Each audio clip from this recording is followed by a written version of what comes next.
Does it belong to anyone here?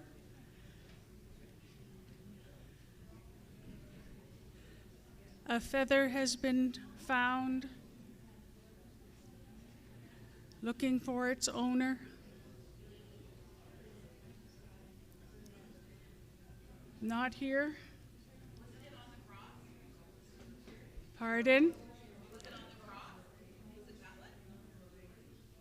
On, It's on the cross. no, I don't think so. Was this on the cross? There was something that was carried. No, this isn't it. What we'll do is we'll leave it right here. Okay. This was in the bag with the cross, but it doesn't attach. This is the one that's not attached.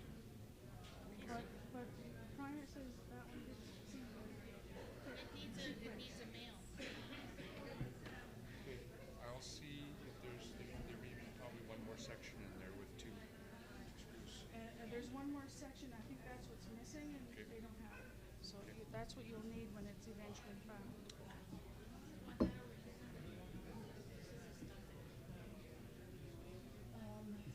Chalice and patens are washed and in the bag, ready for Thursday. And the wine's here. How much wine is that left? Forgive me the bottle.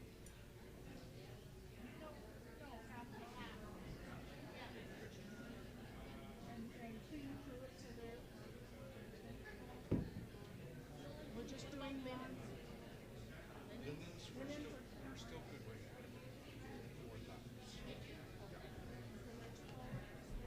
We started the live stream. Yeah, So we no were time for Yeah. But do you want us to shut it down? Or are you ready to go? No, let it run. Let it run?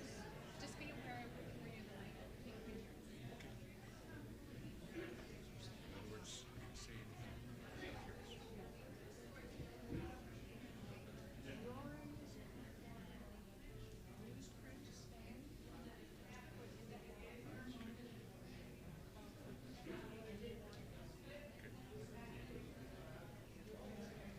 yeah, we're going to try to do something every day just in a way of acknowledging those that have passed.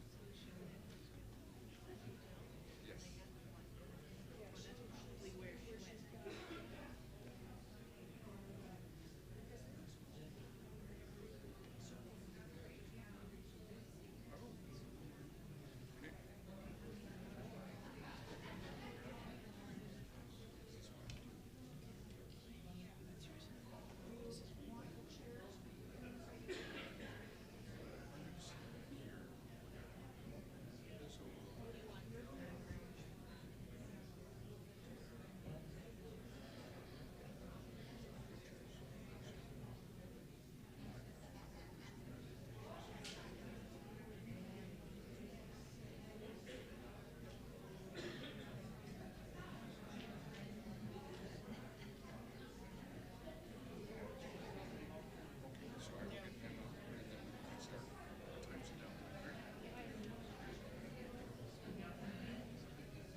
and then we can start times it down.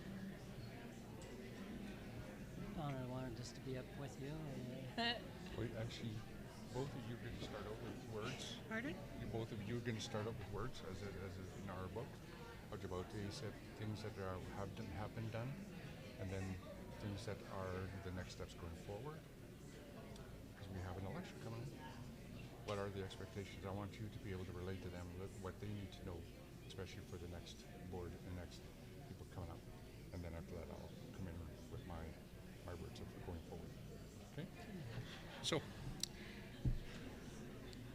good afternoon, everyone. Thank you for your patience. I love it. It's you don't often hear a priest or a preacher or a bishop saying this, but I love it when everybody keeps talking, because it shows how much interested you are in each other and how much of a community we need to. We have to do a lot more talking, right? So we are going to try to do a little bit more work in our afternoon session here. And I'm going to ask that the co-chairs for ASIP, Carolyn Chum and Cameron Still, that they say a few words about what it has been like in the leadership for the last, since they were asked to extend their term unexpectedly because of a pandemic. And we weren't able to gather as Sacred Circle, as a community for a time. And they held valiantly this responsibility, I will say that, as well as they have tried and strived to work together. And we learned lots about the details, the necessity, and the reality of being able to communicate, check in with each other through a pandemic on those wonderful little screens where everyone was about this big. You know, and at the same time, so, because I can't tell you how many times, I've met with people and I've only seen them this big on the screen. And I go, you're real. Wow, it's amazing. And so this shows about how important it is that we gather, and how important it is that we network, and how important it is that we be able to share and talk and laugh together, because that's what Sacred Circle is about. Just before I get them, allowing them to come up, I'm a man of few words, you'll find that. I say that with a smile and laugh. I've been known to say, you better give me a time for a sermon, otherwise I can go all week. If it's a good passage, I could preach for days. So, Lord have mercy on you. But we were talking about how Indigenous humor is different. Would you agree with me? Indigenous humor is different in the sense that for those that are not used to it, you find that they're going, oh my goodness, you didn't take offense to that? But that's how we laugh with each other and about each other, right? And so I'm hoping that this sense of humor, because that's why I loved this induction service, because it spoke about that, to be able to laugh and bring the humor into it, because we need to laugh more and more as people. We cry enough and we lament enough. We need to, when we get together, to be able to laugh and rejoice and celebrate. So with that, I'm going to step back and out of the way for a little bit here, and I'm going to ask the co-chairs to step up and to talk about their term in this, because through this Sacred Circle, we are going to be electing a new ASIP board and leadership. And I want them to sort of bring you into the loop and into the light of what they have gone through, what they've experienced, and what the expectations are going ahead. So with that, let's see, who wants to go first? Carolyn. The long timer? Yes, the long term. Wache didn't know. I'm so very happy to see everyone here. Familiar smiles, faces, and some new ones, which is good. That means we're growing. I started with ASIP back in 2007. I was elected to represent my Diocese of Moosonee by our local Diocesan Council of Indigenous People. And I was there at the same time when Bishop Mark was elected. And I've been with ASIP since then because he kept asking our diocesan bishop to allow us to keep going, because we were working to move everything forward. And it was, it's good, and it's getting better all the time. We always have 2 meetings a year.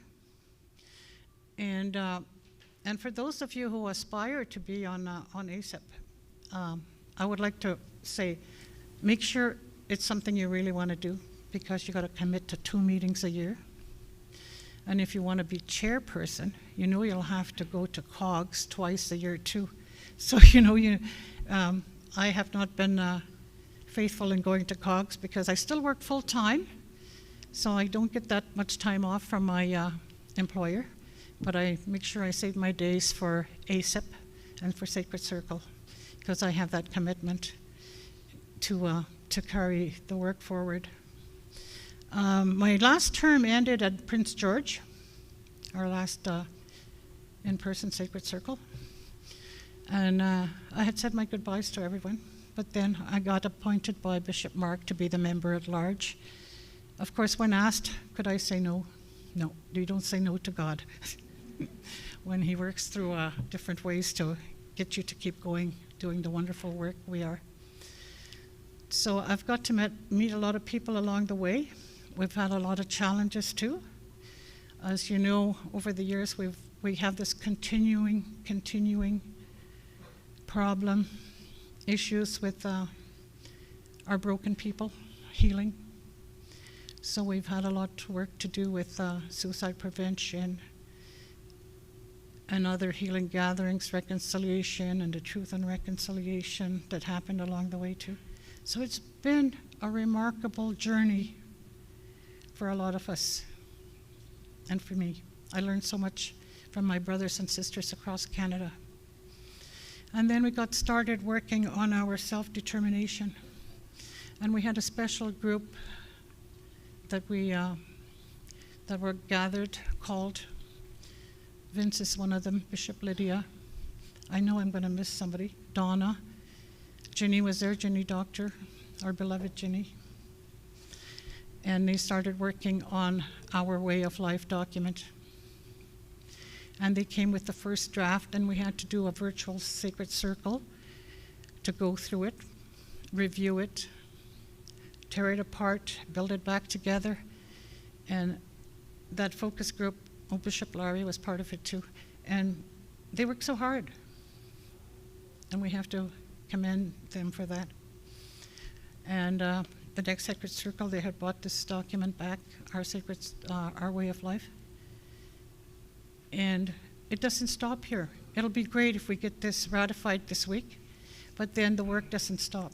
We need people to carry it forward because we'll need policies and procedures to support that document, our way of life. So we are all being called, those of us,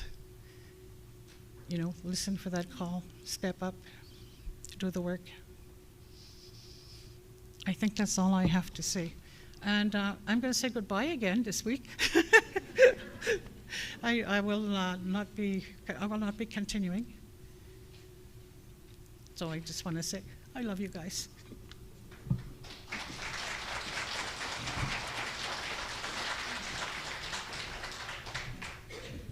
Thank you, Caroline. Relatives and friends, it's so good to be with you here in person. Finally, since it was 2018, I think was the last time we gathered in Prince George. And many of you who were there are here today, remembering the hot sun and the fires that we faced, and some of our elders facing some of that terrible heat and also the smoke. It was a challenge, but we made it through that Sacred Circle. And fully expecting that in 3 years later, we would have the next National Sacred Circle. So, I was just reflecting on that. Going back to 1993, there are folks here in the room who have been journeying a long time toward self-determination. Our elders go back that far and even earlier than that, because this has been a dream of the elders to move forward, to find self-determination, healing, reconciliation, new life, and self-determination through that. So it has been with us for a very, very long time. After we met in 2018, we managed to have one, I think it was one face-to-face meeting, might have been two, in Toronto. And of course, as Caroline pointed out, we normally have two meetings a year, and So the very first one was in Toronto, and fully expecting you'd come back, that would be your pattern. And then COVID hit. And as soon as COVID hit, it put us all into a bit of a state of panic, not knowing exactly what to do. But as everyone else had to do, we had to adapt with COVID. And as Archbishop Chris was saying about the little squares, I'm still getting used to those little squares, not having to do what to do with them and making sure that we communicate. And so, though the way in which we learned to go forward was to make sure that we had a Zoom account. And we have to be very grateful to Anglican communications team who have been with us since day one on this story, this journey. So I want to acknowledge Anglican Video and the Anglican communications staff, Brian and the whole team that works with him. We would never have got this far and be able to stay communicating with people without their help. So thank you so very much from the bottom of our hearts. They've helped us, as ignorant as we are, and still are in many ways for technology, to figure out how that Zoom works and to get the account moving so we could begin to hold a meeting. The challenge from the very first meetings was getting people from Zoom in isolated communities and to be able to connect with us to come to the meeting on Zoom. So at first we had meetings up and down and that kind of thing. But it is once we got used to that, we managed to slide into a routine meetings once every week, sometimes every 2 weeks, depending on how we needed them. We have faced many losses since 2018, many losses. Just before I came here, I officiated at the celebration of life for my Aunt Lorraine. And those of you who have been in the circle for a long time may have met my aunt. And she is a strong Christian who mentored many. And who we had a packed place in Selkirk in the funeral home there. And many were there to honor her life. And she was on ASIP for 2 terms. And my aunt was pretty strong in her quest to try to achieve justice by way of stipends. And so she pushed away at that for 2 solid ASIP terms. And of course, among other things that they were doing back then. But that's only my aunt. There are many others that have left us. And Ginny Doctor, our beloved Ginny, left us in this time, and many more. So we're going to give an opportunity for people to sign their names of those who, between 2018 and today, they're missing, and they're with us now in another way, but we want to honor their stories and their memories. So we will have you write those up, and we will remember their names, their beloved names, and we need to be able to do that. So there is much loss, and in communities where COVID hit, you could not travel into those communities. The clergy could not get in; they were locked out of their communities, remote communities. So bless her soul, Jenny, she actually created a training program for lay people that was then be able to be delivered online, and her and Bishop Mark met, I don't know if it was weekly or monthly or what the regimen was. That they met regularly, and he taught them how to take services, funeral services, pastoral care offices. And that interest still is in those communities. And I commend those lay folk because that was hard work. Anyone in pastoral care knows the tough road it is to provide pastoral and spiritual care to people who are in grief and loss and who are facing those difficulties. Even today, we still, in some hospitals, can't get in any more than 1 at a time for a visit. So COVID is still with us, and we still have to remember to protect one another, to pray for one another, and to make sure that we try to maintain our health and safety. So we managed to get online classes going. And then the other wonderful thing, because of online communication and our wonderful communication team, Mark and Brian, I think it was, put together the gospel-based discipleship across the land 3 days a week. And it's still in operation today. Is there anyone here who has either attended that online GBD Monday, Wednesdays, and Fridays, or has been in leading those? Put your hand up. There are people who have never left us. These are the folks who have been with us in this journey and who bring to us, through the gospel-based discipleship, the Word of God for us to be able to reflect upon. And it is the center, of course, of what we do here at the Anglican Council of Indigenous Peoples, where we gather in circles and where we, too, go into study, and we use the gospel, and it becomes the center. In fact, at some of our meetings, when we read the gospel, if we get into a little bit of a difficulty, we may have a reading of the gospel again so that we can be reminded of who we are and what we're there for. So the gospel-based discipleship was very good. The other thing that happened during that period of time was that, again, through Anglican communications, we were able to do gospel jamborees.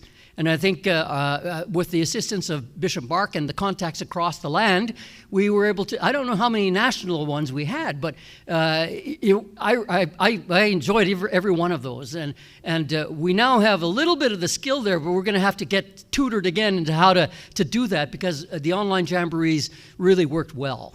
We had good turnouts and a lot of entertainers, and it just was a good way to keep in touch with each other on a national basis. So we were quite happy to have those going. And things seemed to be rolling along pretty smoothly when we started to learn the technology. It seemed to find ways to reach into the communities, to teach pastoral care to people who needed it, and to contact, to be in meetings together and do these kinds of things. So that was very important for us as we learned to do that.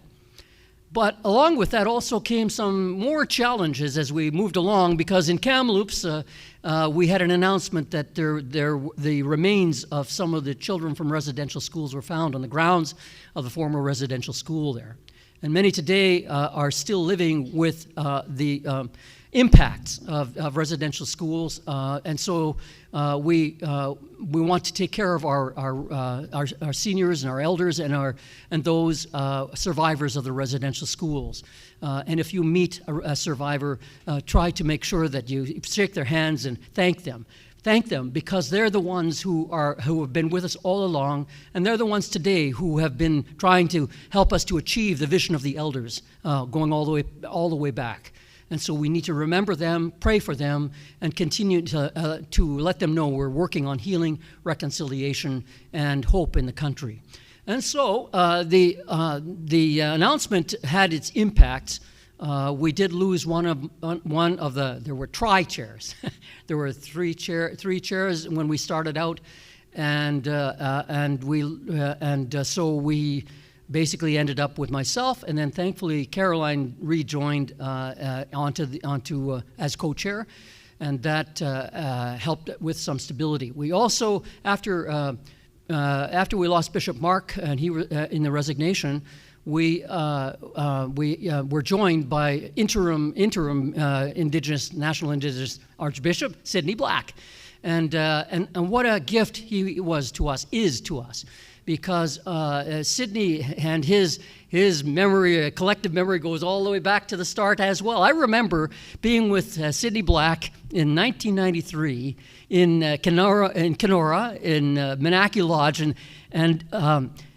he and I were talking, but he came up to and make an announcement at the very beginning of the Sacred Circle, and he said, I didn't think I'd ever see this in my lifetime. All these tribes coming from across Canada, gathering in one room like this, we had our stories about how we didn't get along from coast to coast to coast, and those stories are still with our people. And so I remember him saying that, and how much of a joy it was to see people coming together, because that is a mark of a movement forward for reconciliation right there, when we see each other coming together and we find the love of Christ and we live into that love. So it was remarkable. And then of course, becoming co-chair, he was co-chair for many years of ASIP, and then becoming interim National Indigenous Anglican Archbishop. And so we're very, very grateful to Bishop Sidney, and we need to continue to pray for him and for his family, and for their gift to us, to allow Sidney to spend so much time and giving of himself so that we can reach where we are today. I want to thank Sidney for all and commend him for all of that hard work that he did along the way. And so there were many questions to Sidney, because well, my co-chair Carolyn said, I've been here since and she's a veteran. I'm not. That was my first term on ASIP. I'd never been to an ASIP meeting before. And I don't mind becoming a chair or co-chair because you have help. But when you find yourself in a position where now you have one and then finally you get another help, it was a bit of a journey for us and challenge.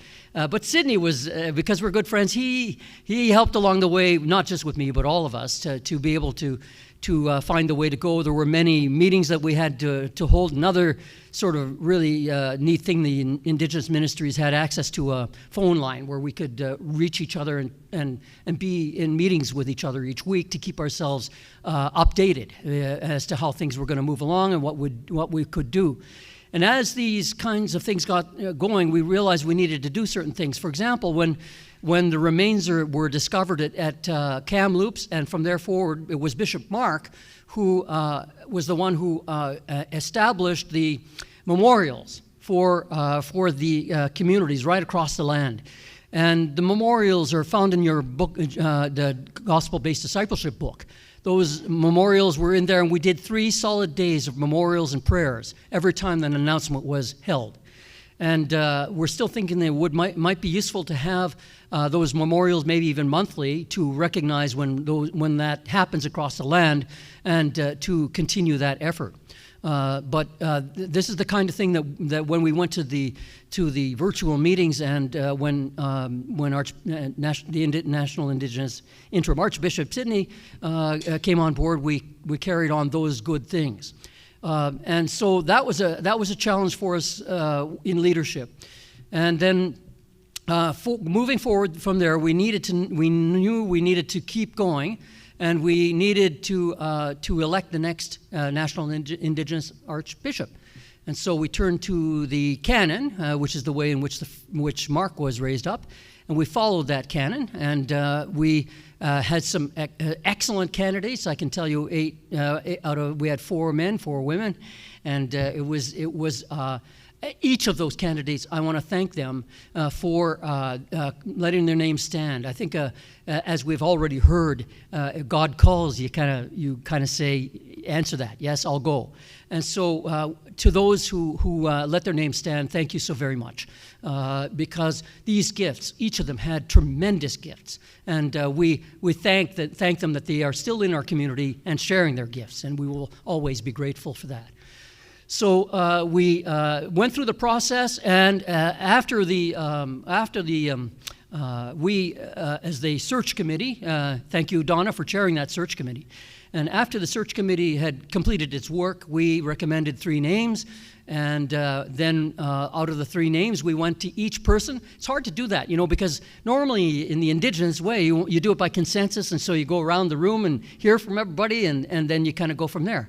Well, we had squares. We didn't have circles, but we go in around the squares, and each one had their chance, and every one of them made their choice, and it was unanimous. And by consensus, we asked Chris whether he would take the job, and thankfully he said yes. And that brought us to this joyous occasion today, where we can continue our work and continue to move forward.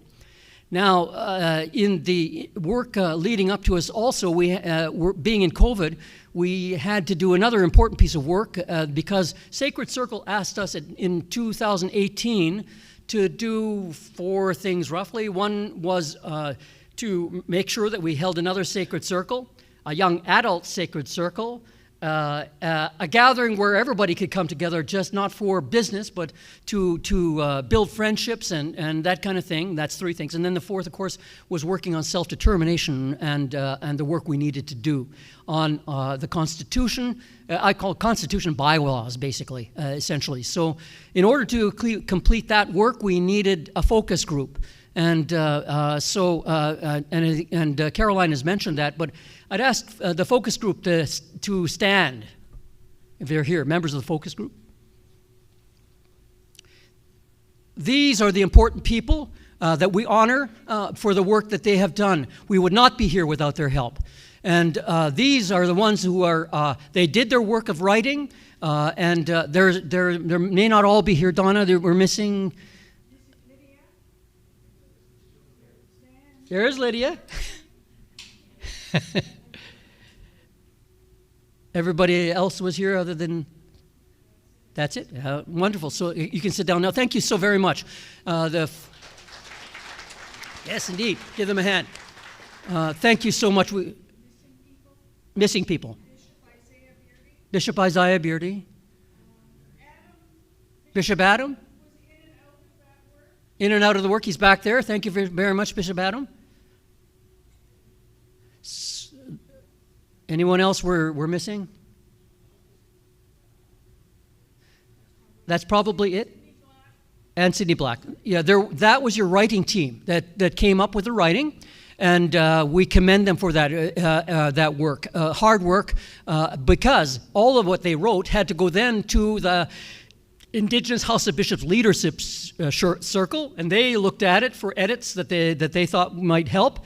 And then from the Indigenous House of Bishops Leadership Circle, it then had to go to the Anglican Council of Indigenous People, and we had to take a look at it for our edits. And then we kept moving along until we were pretty close to saying, okay, I think we've got a package that's looking pretty good now. And its focus is our way of life. So we looked at ourselves as Indigenous peoples of the land and the waters. And it was so very important. You'll see that reflected in the documents. And so as a result of that, we thought, well, now we need to take it to Sacred Circle, but Sacred Circle can't meet in a COVID. So we had 2 national Sacred Circles online, again thanks to Anglican communication, because that was a difficult thing to organize, I'm sure, and to make sure everybody was able to join us and to be able to participate, because we all had to go move out of the big boxes into little rooms and debate all these little pieces online, and then come back together. And the Sacred Fire was even held. We had it on. It was on a video of some kind, and Mark was there, and I think Aaron Salt was there, and we had opportunity to see the Sacred Fire. So it was lit during the 2 sacred gatherings that we held. And thank you to all of you who joined us online for that time together, because it was very important. So you'll see your work reflected in the edits here that we have. Our covenant and way of life is now being translated, I hope, into Indigenous languages, so that when you return to your communities, you'll be able to give it to them in their language. We began that process, and I hope that will keep moving forward. The process continued with that, and then after that we turned our attention then to, as COVID started to waver and we were able to meet together a little bit again, we started the planning for this gathering, the in-person Sacred Circle, and also, as the 2018 gathering asked for, a young adults Sacred Circle. And that was held successfully in Beausejour at the Sandy Soto Center, May the 1st, early part of May. And we began roughly there with a dozen or so, and we're joined by more later. So I think we had 30 in the end. I'm not going to say a lot about the young adult sacred circle because the team that was there, I want them to do that and tell us how it went for them. And it was only to tell you that the ones who attended there, the theme was sacred beginnings was the theme. And so thank you to the leadership team there because this was a very important gathering. Our firekeeper was known to us in Winnipeg as being a fellow who had a background of being in prison, in gangs, beating people up, drugs, alcohol, and he turned his life around. He gave up all of that life, turned to his traditions, and began a new way of life. And that way of life for him was to help other young people to learn who they are and to recover from what had happened to them, because much of what is happening within our young people in our communities that are committing suicides is this the identity question and the loss of language, culture, traditions, and spirituality. And so we were able to teach them about the apology for spiritual harm and to bring in the traditional practices, and you'll hear more about that. And Dixie and Yolanda were our key people there in organizing things. Is Dixie in here and Yolanda here? Come in here and stand up. Here, come on in here and wave your hands or something.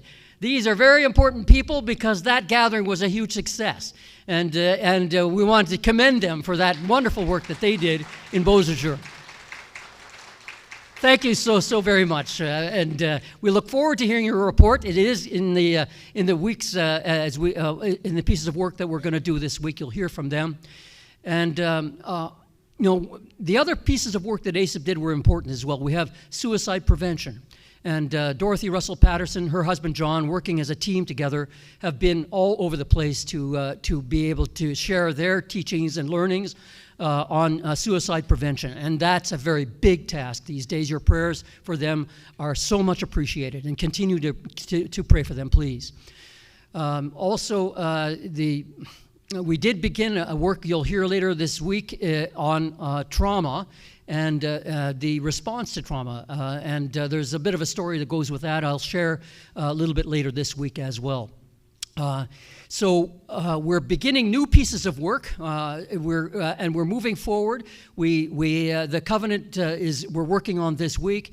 And we also had, as part of our work, we've also had the reconciliation piece. In the Truth and Reconciliation Commission calls to action, there was a call for the churches to come together with the government with a statement on reconciliation. And our reconciliation animator began that work and continues. Is Dawn Miracle with us? There's Dawn, and I want to thank Dawn very much, as she's been working hard at the reconciliation pieces. We've heard her reports, and she's doing wonderful work, because once this work is completed and the government's assigned, we will have a pathway toward reconciliation that includes the government. So we're very happy for our church leadership that has been with us to take us through that piece as well. We have to commend all of you in your own communities for keeping the spirit alive, keeping our story alive, joining us when you could on the gospel-based discipleship and other pieces of work that we've been doing. Very, very important. And you'll hear a little more about some of these things as we go along this week. And I think in conclusion, what I'd like to point out is that though we've had some challenges, the Anglican Council of Indigenous Peoples, I believe, has risen to the challenge. And I would ask the members of the Anglican Council of Indigenous Peoples to stand.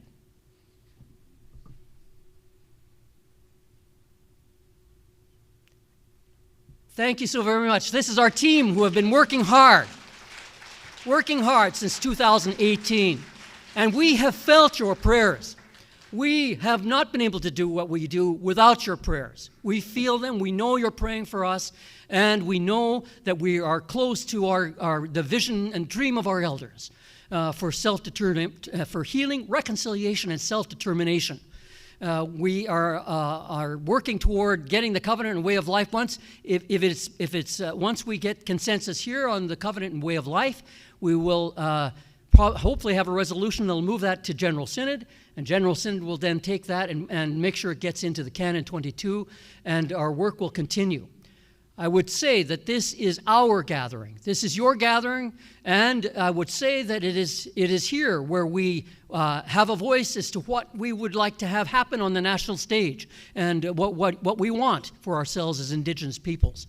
And so when it comes to the covenant and way of life, please make sure that you have your say.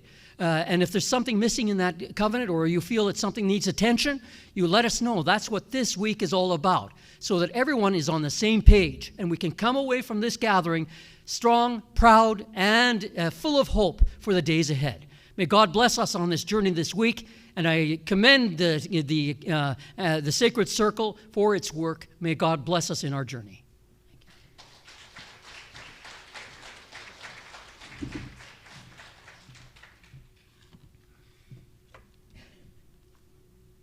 Okay, I've just been told I got 6 hours to go. Okay.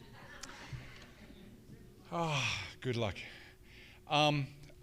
As you can tell from both Carolyn and Marie, that this ministry is made up of a lot of people. A lot of people doing their parts. A lot of people bringing together an amazing amount of work, their skills, their expertise, their devotion, their dedication, and being able to bring it all together.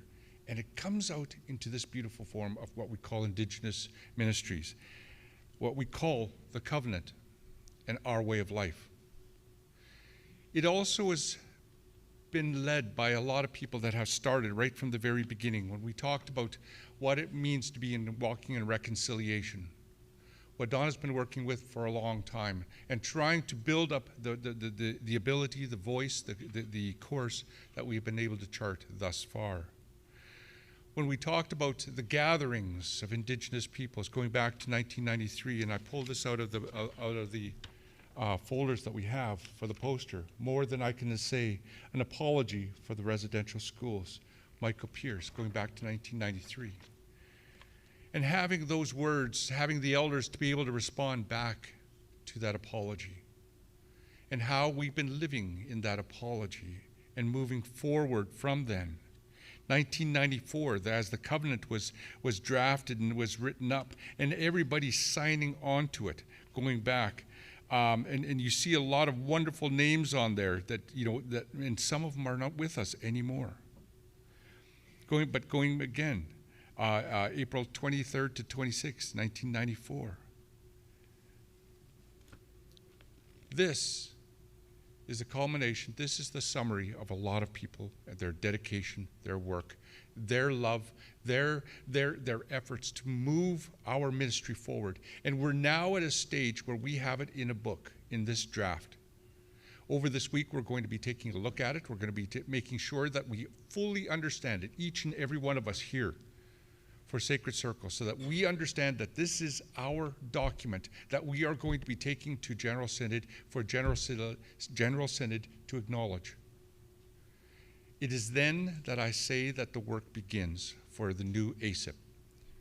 It begins as that we take these words and we start living into them and finding out our own voice, our way of doing things in our context, how to bless and benefit our people.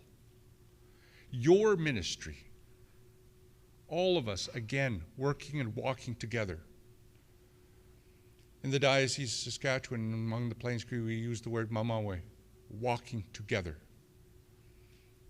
In the latest efforts, especially through the church, we've been hearing the word synodical journey, walking together, doing things together, ecumenically, with all our partners, the ELCIC, across Canada, partnering with us, walking with us, striving to learn and understand and rejoice with us in those celebrations, to mourn with us in those findings and the reality that we now live in.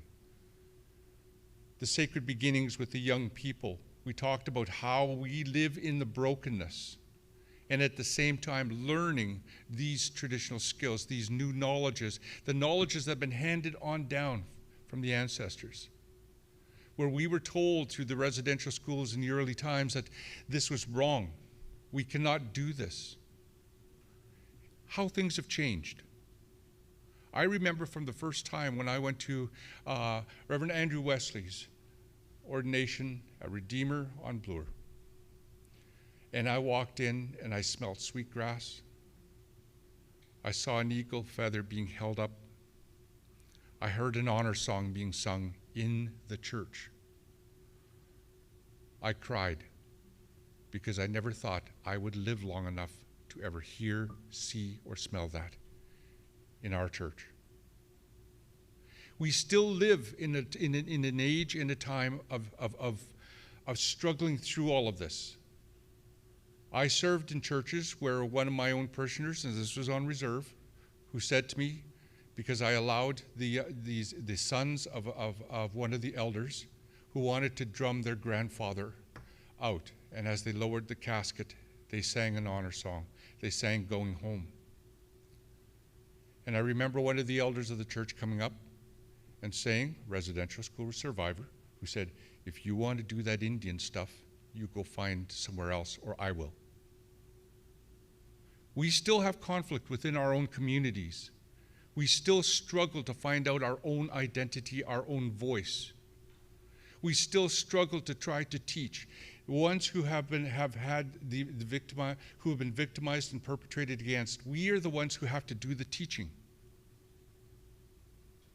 And we rely upon the colleges. We rely from everything from the Atlantic School of Theology to the VST, every college in between, to be able to teach about what it means to be Indigenous, our traditions, our rights, and at the same time, our spirituality, of who we are, our history, and to be acknowledging of who we are.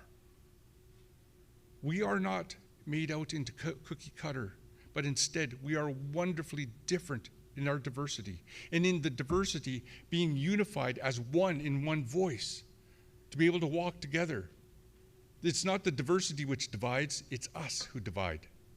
Because we find it in our own communities, and this still happens, where our own people divide us and separate us out.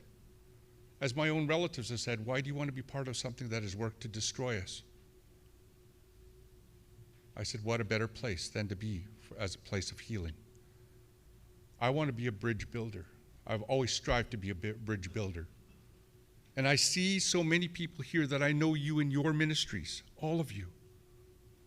And I know that you have strived to be a bridge builder in so many ways. And you have your own struggles too.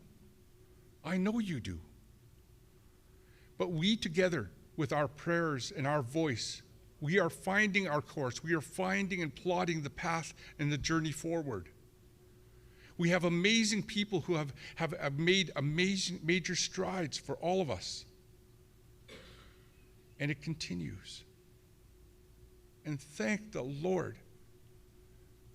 The only way I say it, and I said this as a priest, if this was a dead church, we'd be made on a tombstone. But this is a living church.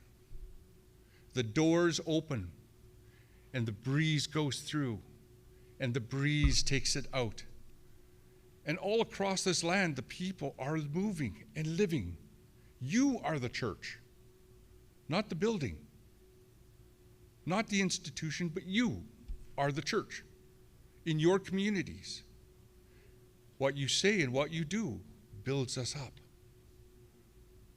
And this is the point I get to rejoice and celebrate, because I get to see and hear those words from the Holy Spirit, who whispers to me always exactly as I said in my sermon this morning.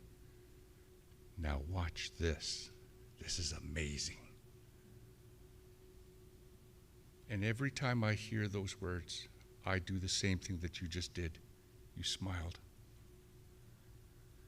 The Spirit is alive in the people. The Spirit is alive in you.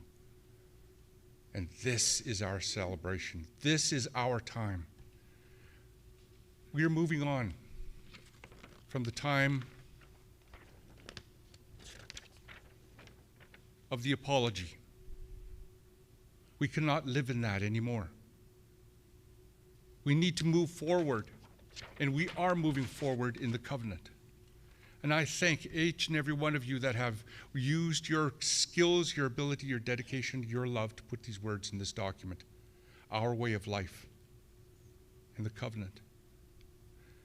This is more than just one person, but this is about us as Indigenous minister and Indigenous ministries, plural. All of us doing something remarkable, all of us doing something amazing. Okay, last thing, I'm just going to try to tell a little story so that this way I can bring you all awake again.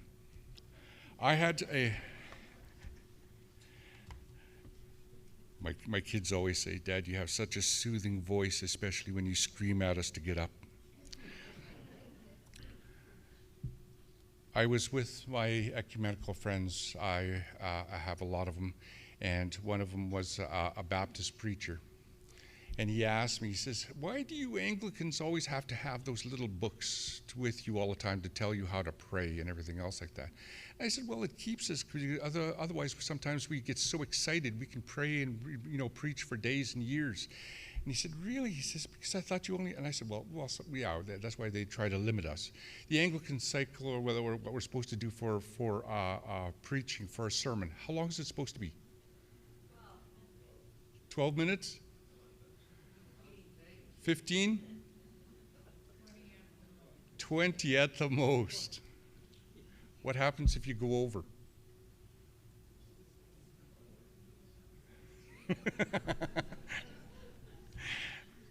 So I said, yeah, well, we try to keep our sermons anywhere between 12 to 22 minutes. And he said, how do you get a message across in that short a time?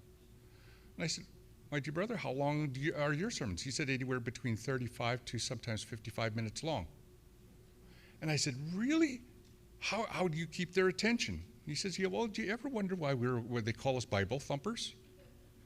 And I said, oh, no, why? He says, because whenever we see the people starting to nod off, he said, this is what we do. We take the Bible, and the Word of God says, and he said, the people never fall asleep. So you may try that at home with your own people. That if you see people starting to nod off,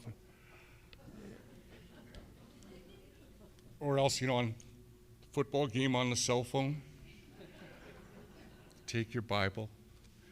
And the Word of God says, my sons, my daughters, my family, each and every one of you, that God is called, It keeps the sermon alive. Our stories, our sense of humor, our ministry, our voice, our covenant, and our way of life. This is what we're going to be working on this week. It's been written already. We're not going to ask you to rewrite it. But we need you to understand it so that going back to 1994, as you'll see in this document, the way it was signed, we're going to ask you to sign at the very end. Once it's signed, that is the agreement of Sacred Circle, year 2023, and we're going to present it to General Synod to be acknowledged, and then the work begins. Then the work begins in exciting new ways to look at what we need and how we're going to develop our liturgy, to move and to use those new prayer books. The gospel-based discipleship is being used from coast to coast to coast. I've had bishops call me up already and said, can we use this now as part of our morning prayers? I said, absolutely. Like I have a say over the bishops, right? But they're asking, which is important, and they want to be part of this. We talk about it, or I've said it a few times, I've whispered about it. Maybe we should ask the General Synod acknowledge it as a third prayer book. Acknowledged. A lot of love, a lot of work, a lot of dedication, and a lot of prayers have gone into it. So to this afternoon, we're going to put out there as a memoriams for every day. Because we need to acknowledge those that have worked, strived, who are no longer with us. As has been said by others, this ministry is more than one individual. This ministry is about us together. And for that I rejoice, because there's no pressure on me. All I got to do is keep you awake. Okay, no one falling asleep. Keep you awake and keep you smiling, keep you laughing, keep you energized. And I can do that. So I think our time, are we at a break time? Does anyone have a watch? We're in true Indian fashion here. We have no 2:35? And what time is our break supposed to be? In 15 minutes? For 15 minutes. Oh, someone's negotiating for 30 already. Okay, so thank you everyone for joining us.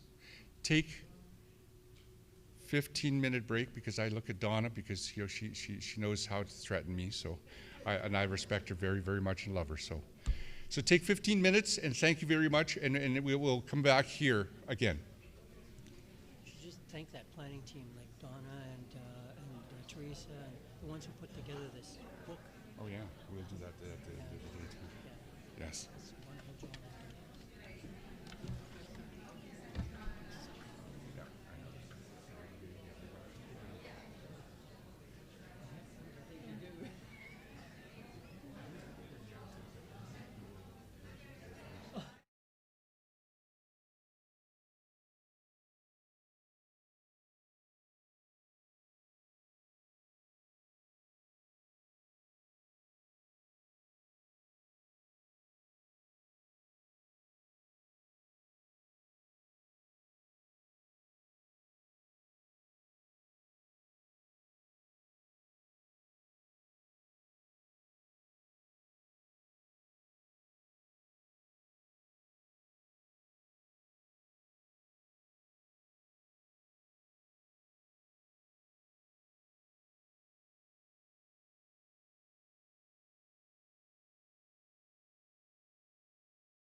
Good afternoon. Good afternoon. Am I on?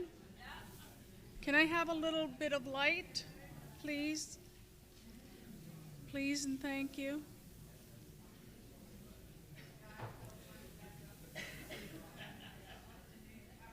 Good. That's good. Thank you, Becky. Shane. Good afternoon. I'm Donna Bomberry, and Saul Sanderson has joined us from Saskatchewan, PA, I believe, or somewhere out there. Pay no attention to me. Okay.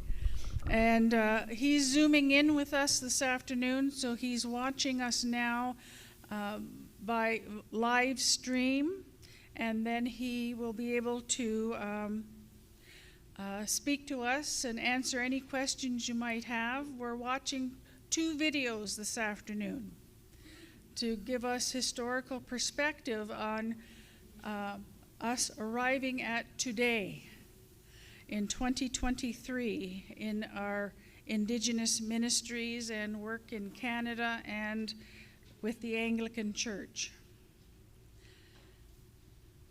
Our first video that we'll be watching, I want you to get comfortable as you can in those chairs. This video is an hour long, and it's the doctrine of discovery.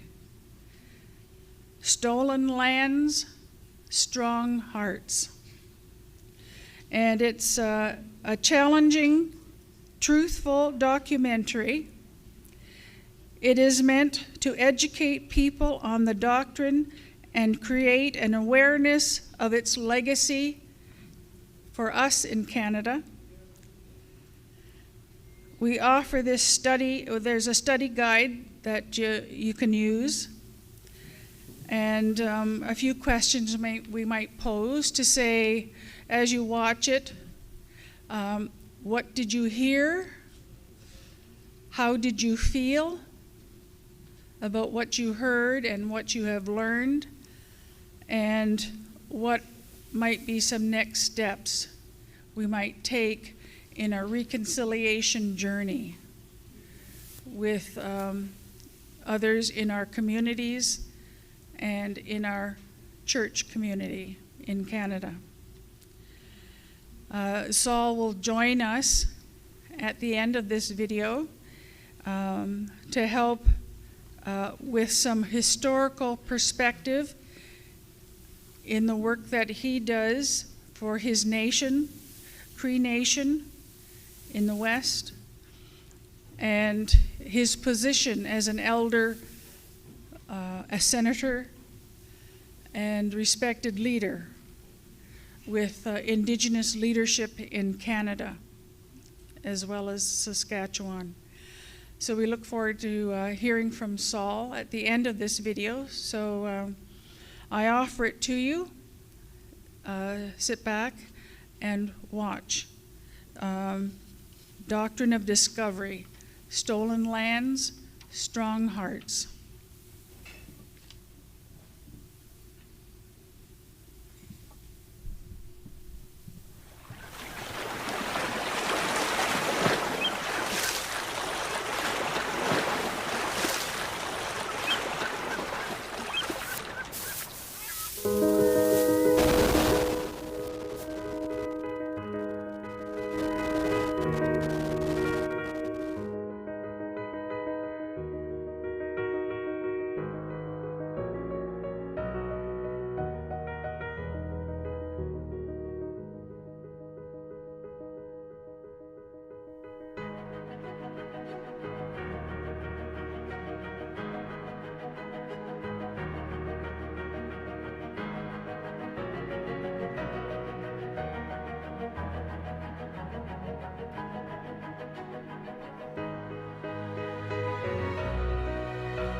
The empires of England, Spain, France, and Portugal divided up the world, and they were very active in terms of exploring the world and taking our lands illegally that were already occupied by indigenous nations worldwide. So they went to the Pope of the Catholic Church to validate the illegal taking of the lands. And what did the Pope do in the 14th century? He issued a papal bull. The papal bull provided instructions that indigenous peoples are not human or Christian. Because indigenous people are not human, they don't have sovereignty in government. I remember reading it and thinking, that doesn't make sense. How can you simply take over somebody's territory by saying you no longer exist or you never existed because we didn't know about you? It wasn't until I was older and starting to educate myself on our history and what had happened and why our communities are in these states was when I heard the doctrine of discovery for the first time. So I just remember reading it and thinking, like, this can't be real. This isn't something that makes sense. This is something that's like inhumane and just not something that was fair to the people that were the protectors of this land. Another word for this is terra nullius, empty land. And the land is made empty not by clearing the people out, but it's made empty through law.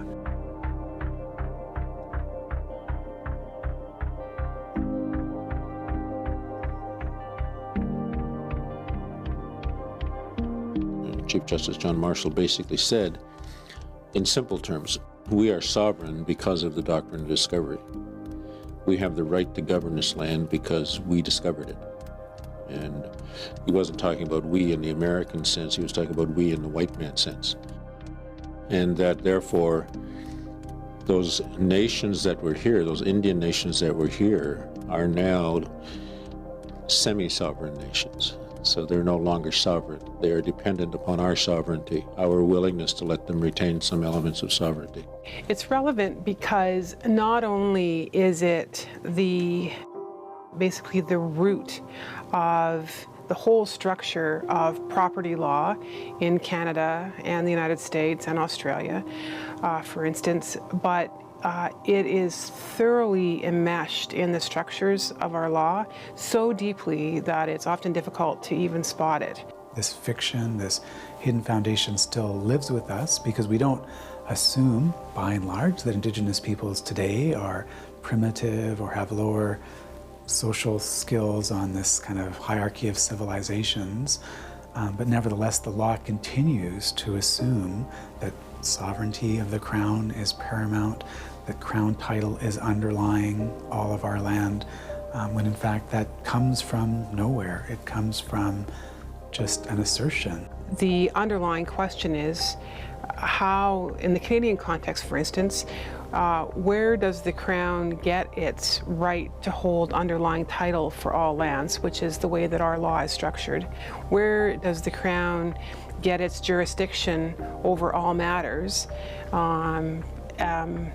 And there's this sense that this came out of the ether, it was always thus.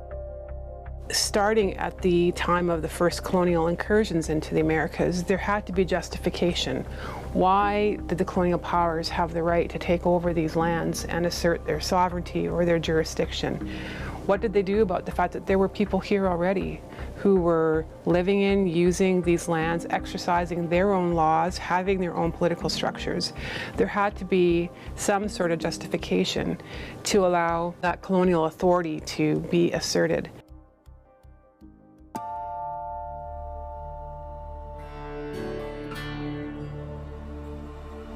Sadness surrounds me, traveling through Aboriginal homeland, see things that others can't. Longhouses, smoke bellowing from its center, surrounded by wooden palisades. Brown woman tending to three sisters, the corn, the beans, the squash. Men wandering through the bush, hunting for deer and other sustenance. Children running through the woods, playing games, laughing. Mohawk River flows, Creator's artery, bringing fish for harvest, a waterway for travel. Can smell the sweetgrass, the strawberries, the first fruits of summer.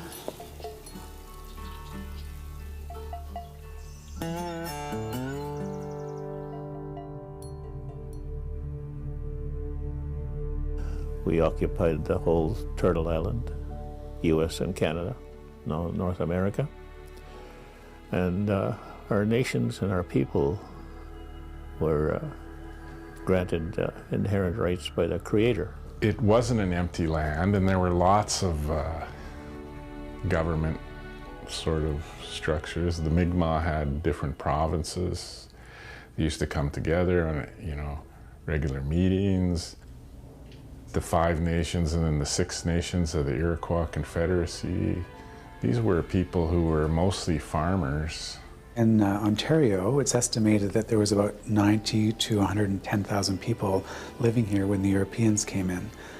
When the Jesuits, for instance, came in 1615, along with Samuel de Champlain, encountered the Wendat people, the Huron. There they lived as 40,000 people between what's now Barrie, Orillia, and Collingwood. And they were in villages of 2,000 people, and there were 200 miles of roads that were connecting these villages. And there were trade routes everywhere. They found parrot feathers in the Arctic. The trade routes were the incredible way of getting around and ensuring that people were able to survive. So if you've got all of this territory in corn from the early Haudenosaunee peoples, and you've got northern hunters with moose meat and deer meat, and there's going to be trade. This area was settled because of the wealth of the waters as well, not just the land. We were highly organized and structured in our governing systems, and we had the kinship clan systems of the various nations on Turtle Island, and really major functions, duties, and responsibilities of each of the clans in the kinship clan system that formed the basis of how we structured our governing systems. The essence of the clan system is that you respect the gifts that different people bring. And so some people are really good hunters, and some people are really good cooks, and some people are really good with money, and some people are good intellectuals. And the essence of the clan system is you respect what each of them bring, and collectively we figure it out. What I often refer to is who made the laws, who made the rules. The female side, the grandma, the moms made the rules in the family, the home, and the community. And as men, we had to enforce them. The whole concept of buying and selling land was a foreign concept to us. We didn't believe in it.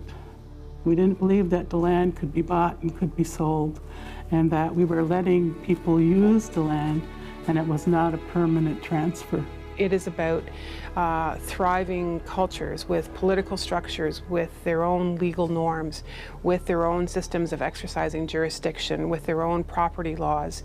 And many of those societies continue to today. So a really wonderful example of that in a Canadian context right now is the archaeological discoveries that have been confirmed in the within the last 2 years on the BC coast. So in the area of the Heiltsuk First Nation. One is the excavation of a 15,000-year-old village site that the Heiltsuk community today knew about. So within their living memory, they knew that this was a place that their community had used 15,000 years ago and had continued to use for the past 15,000 years.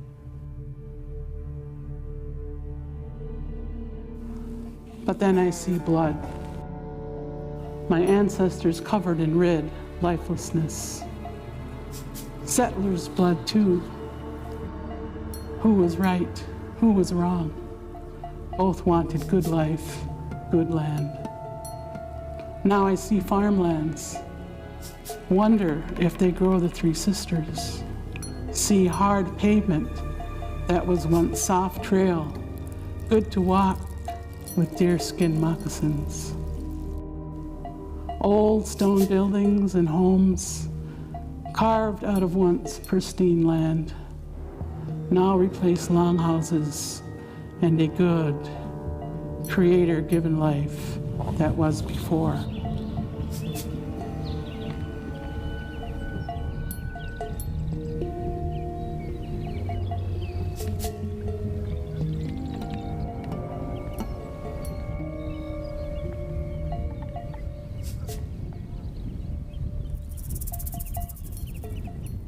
Over the years, 50 years now that I've been walking that way, so I've met many First Peoples but I've been able to develop relationships with them as people. I began to learn the facts, the truth, the history.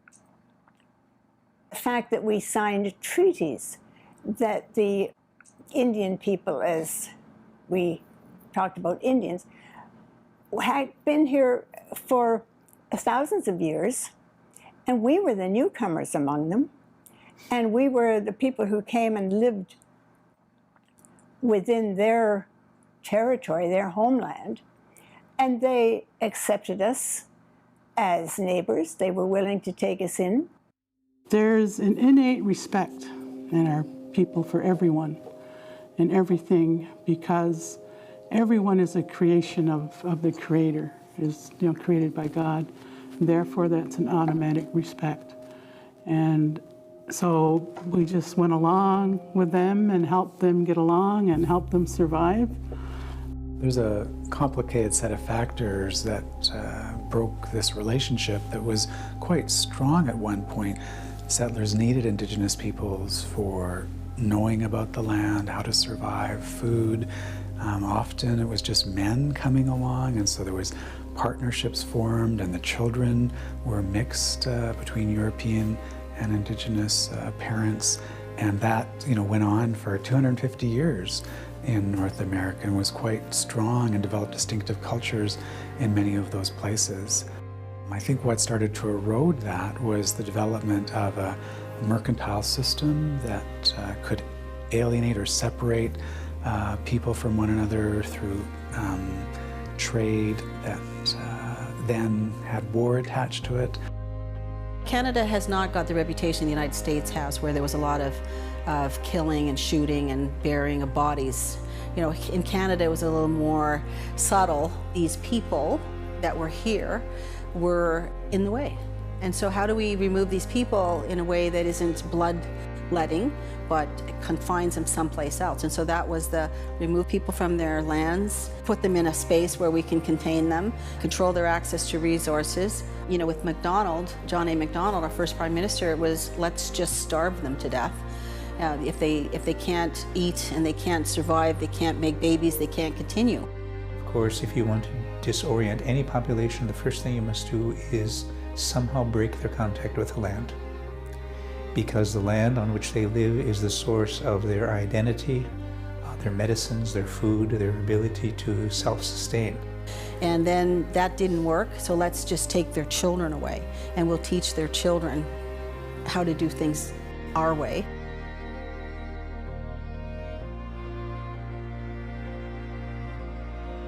Let's help them by taking their kids from them and raising them in Western ways. And so you take them in, you strip them of their clothes, you shave their hair, you douse them with lye, you put them in identical clothing. And when they try to speak their languages, you put pins through their tongues, you punish them corporally, you tell them that their parents aren't and their communities aren't worthy of emulation. Can you imagine a 5-year-old or a 6-year-old taken from their parents, institutionalized, and then everything good about being a First Nations person is no good? Their beautiful long hair was cut. Their beautiful languages weren't allowed. Their access to their families and their ceremonies were disallowed. And everything they've known, the pride in who they were as a First Nation, it's no good. Your family's no good, your community's good, your nation's, First Nation's no good. In fact, you're no good. Then on top of that, you put on that physical abuse, then sexual abuse and mental abuse. You are not healthy coming out of that institution. The doctrine of discovery is something that we could say clearly was behind the residential schools because it was about Christian and European superiority and the notion of remaking Indigenous people in that image. For their benefit was the perspective, for their benefit either in this world or the next. And we know the impacts of the residential schools didn't stop with the closing of the residential schools, that those impacts spilled over into generations and are causing intergenerational trauma even to this day.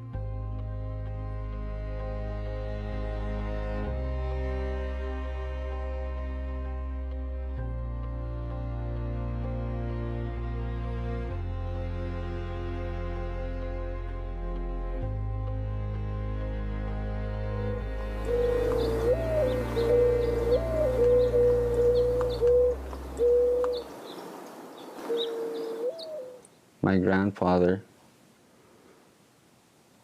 had to allow his kids to be taken from his home, or he'll get his treaty card taken away. I can't remember what it is, but it was something that was that important. And for a man to see his kids getting taken,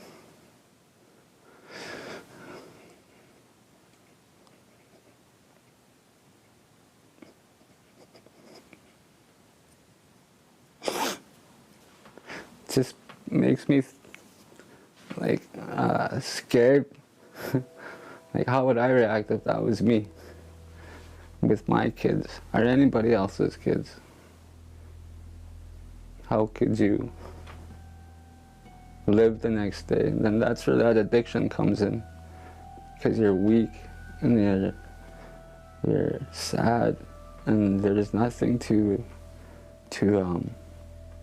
you don't have your spirit is lost. I carry my parents' hurt.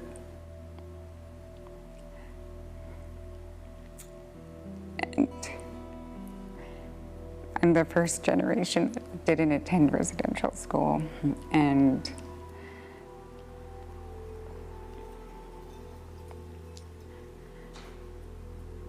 I think what is hard is that I still hear their stories, and to know their pain and suffering is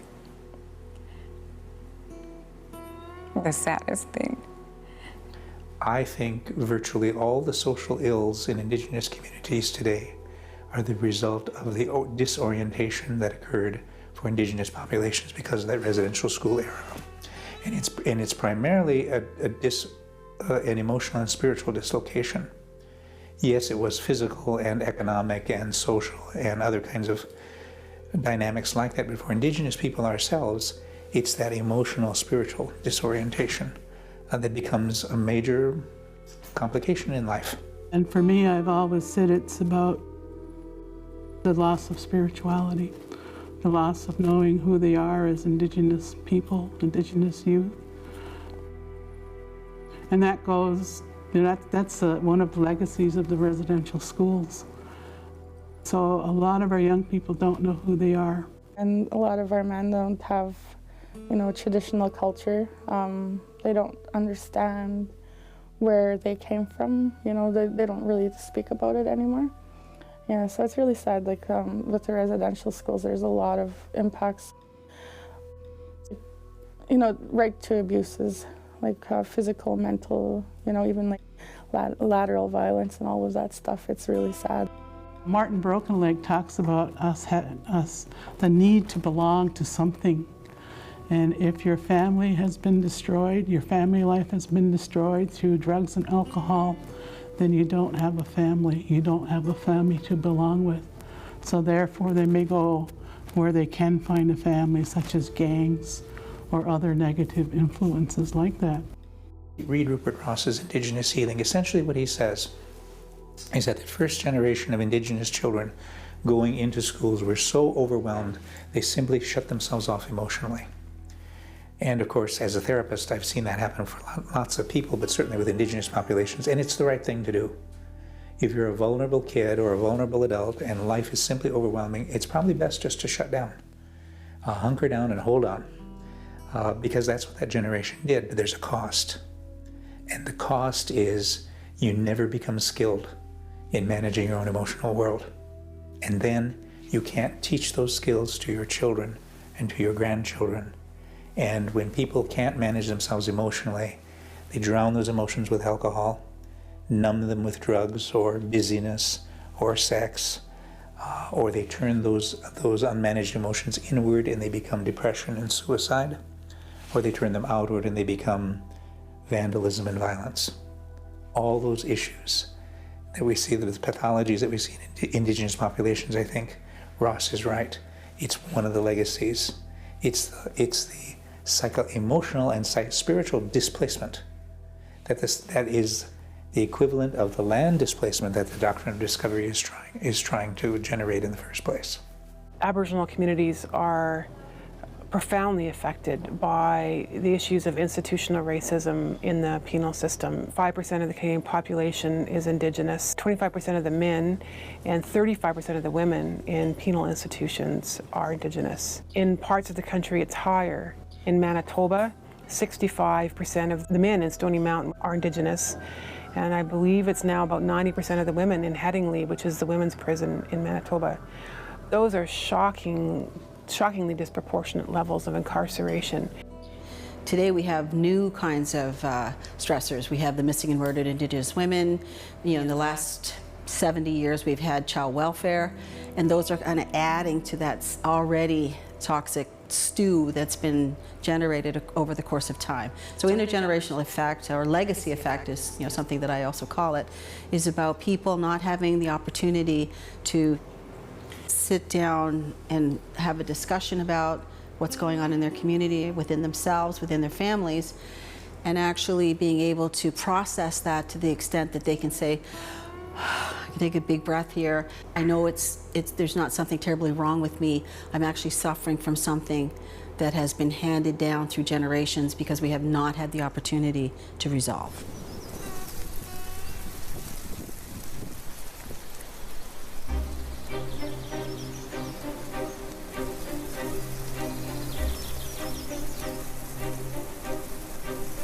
The doctrine of discovery is the principle that all the underlying title to property, all the underlying authority and jurisdiction rests with the colonial crown. It's a legal fiction.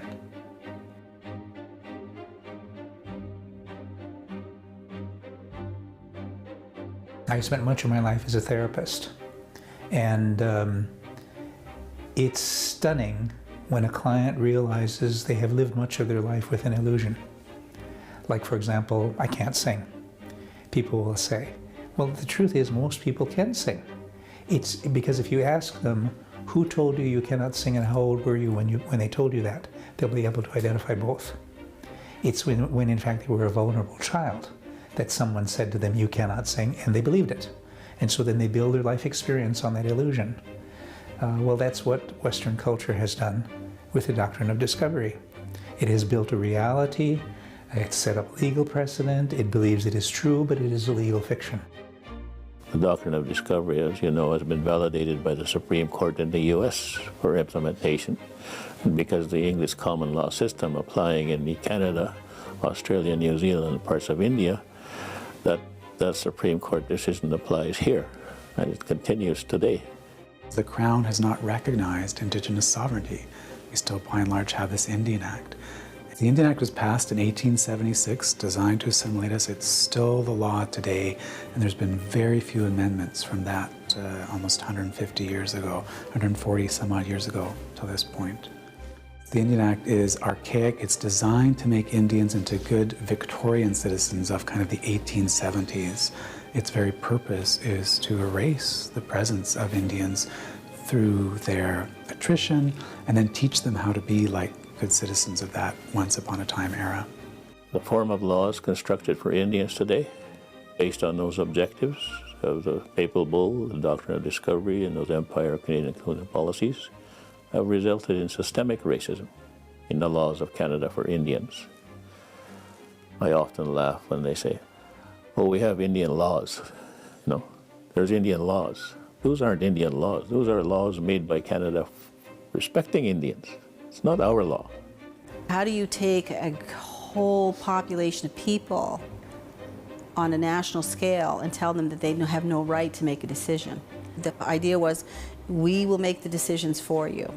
We will make decisions about housing, we'll make decisions about economics, we will make decisions about your education, and if you have a decision to make, we'll make that decision for you too, right? You don't get to make any kind of decision without actually going through us. And the Minister of Aboriginal Affairs still has the authority to make those decisions, still has to resolve questions around bylaws. I have a will, I have a job, I have a car, 2 cars, I have a house. But if I die this week, the minister still has the power to change my will if she so desires, as of today, now. Indigenous people are falling between the cracks of federalism. If we think we're trying to solve something, we ask the federal government to do it, and they try to apply their authorities, or we ask the provincial governments to do it, and they try to apply their authorities. But that's still other people making decisions for us as Indigenous peoples. What we need is some place where our authorities are recognized, and yes, we'll make mistakes, but we'll also then correct our mistakes like all other governments do, and if we don't correct them, right, there's going to be consequences for that.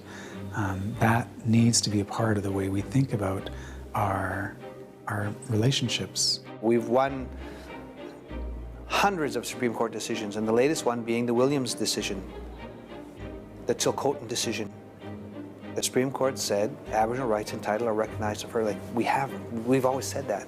Now we have the highest court of Canada, Supreme Court of Canada, saying the same thing. You have the judicial branch of government, the legislative branch of government, and the executive branch of government. So you have the judicial branch of government clearly saying something that we've been saying for years, that Aboriginal rights and title are recognized. We've always had it. We have pre-existing rights as Indigenous peoples. You have the judicial branch saying that. If the legislative branch keeps up with that now, they have to get in line with what the judicial branch is saying. So I mean, all the laws have to keep up. The executive branch, the policies have to keep up. So if the legislative and the executive branch don't keep up with what the judicial branch is saying, you have a disconnect. So we have to really work hard and in partnership, in a collaborative way with this government to fix all their illegal and racist laws and policies. And that's a lot of work, but it can get done. That will really be reconciliation in action when that happens. What do we want our country to be built on? Do we want it to be built on this notion of others, people being inferior? Or can we build our country on the idea that we can agree and we can find ways to persuade one another? And I think that persuasion is more in line with our Canadian values.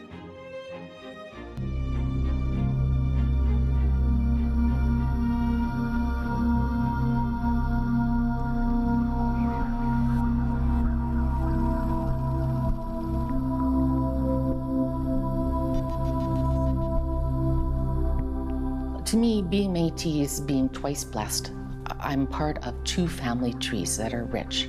My First Nation grandmothers and my grandfathers that were often from Scotland or Orkney Islands, England, and there's also the French Métis.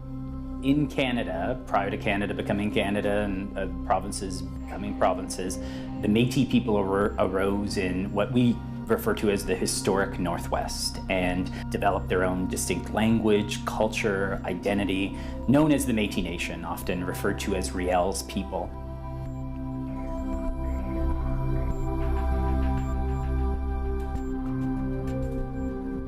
What you see along the routes of the fur trade, in particular in the Northwest, is these distinct communities emerge, but in particular in the Red River settlement area, a coalescing of an identity, a nationhood. Those peoples, and what is a people in international law and domestically is, there's a common language, there's a shared history, there's a territory, there's a a collective consciousness where they assert themselves as a people. And of course, the Métis were not here at first contact. They emerged as a distinct people on the plains nearly 200 years ago, and that is who the Métis people are. Are you Métis? It's not only being of mixed ancestry, it's more than that. It's about identifying with the culture and participating as you're able, right? What the Métis story, though, is it's really a story of denial, neglect, and not recognizing that that is a people. Interestingly, they did when they needed us back in 1869 and 70. There was no way through what is now Manitoba without dealing with Riel's people at the Red River settlement and Métis people pushing back and saying, no, you will deal with us. And that begat the Manitoba Act and the promise of 1.4 million acres of land in what used to be the postage stamp province of Manitoba. That peoplehood was recognized. You treated nation to nation, government to government to get that deal that brought Manitoba into Confederation, and then allowed for treaties to be negotiated in the rest of Western Canada, as well as the rest of Western Canada to be brought into Confederation. What Canada did, though, was had amnesia of, well, we recognized you as a people, we had this treaty relationship, nation to nation, government to government in 1869-70, but we got what we wanted. As the railway was going across the country, land was becoming more precious, and Métis people were asked to leave, right? They didn't have the right title to a land, so it was like, well, it's not yours, you must leave. So there's that land piece. Métis have had to go to court to prove that they have rights, and they're defined by colonial courts, right? They're defined in a way of not, and as a right by right perspective. Doctrine of discovery assumes Canada's got it all, and you've got to pull it down, jurisdiction by jurisdiction, right by right, what we will recognize or accept. And I think that still plays out for the Métis daily. The concept of the doctrine of discovery has always been a part of Métis life, the impact of that, but having it named, that was an important moment for me, to have it named.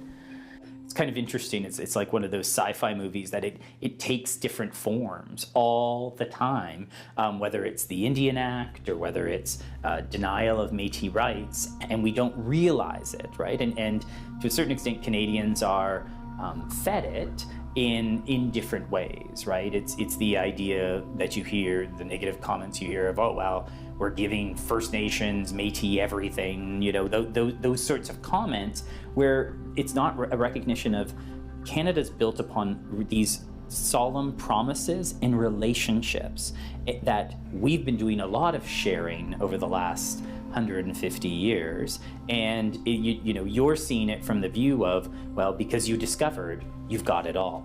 There's a lot of work that has been done, but there's a lot of work left to be done. But the Métis are still here, yeah.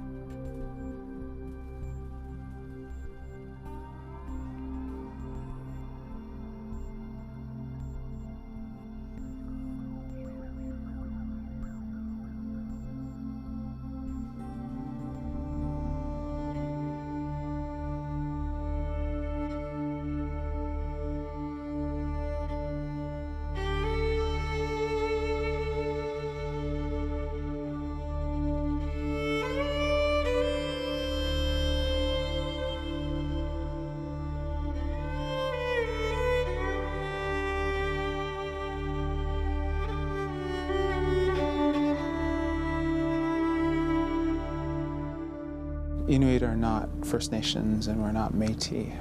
We are one of the 3 Indigenous peoples of Canada, and we are part of a global Indigenous community.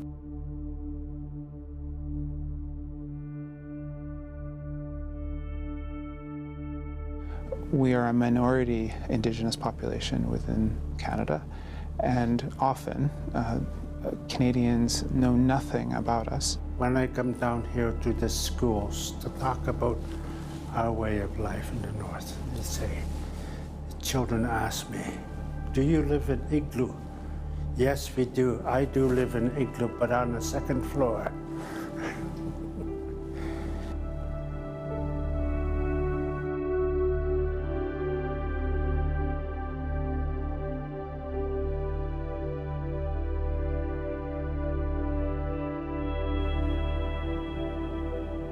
In my part of the world, well, we do not have any say as to what we should do in our lives. It was all governed by the people from the South. After World War II in the early 1950s, that's when massive change had happened at an incredible speed. So forced relocations, coerced settlement into communities, children being taken from families for residential school, entire populations being taken for TB treatment in the South. The killing of our sled dogs once people were coerced into communities, imposition of people who were responsible for us in those communities through basically an Inuit-style Indian agent. All of this happened in such a short period of time in many parts of the Canadian Arctic. We do not fall under Canada's Indian Act, and we have modern treaties, which are very different than historical treaties or other First Nations groups that don't have any treaties at all. We co-manage about 3.5 million square kilometers of this country, about 35% of Canada's landmass. And we have self-governments, we have created a territory through Nunavut, through our land claim agreement in Nunavut. So our reality is underpinned by a very different reality than most First Nations. The changes are coming rapidly right now to the north, where people are taking ownership of themselves and to their land and how they should govern it. They're trying very hard to stand up. The underpinning of what we see as normal today and the treatment of Indigenous people, the way we imagined, the way Canada or the United States imagined land, governance, respect for rights, all is underpinned by these foundational documents, especially the Doctrine of Discovery. Only about 16 to 18% of our Aboriginal title-held land becomes fee simple land that's owned by Inuit. And we don't have full access to subsurface resources or offshore resources the way that other nation states do. And that is all a product of the way in which the Doctrine of Discovery influenced the way governments thought about us and the way that the general population thought about Inuit.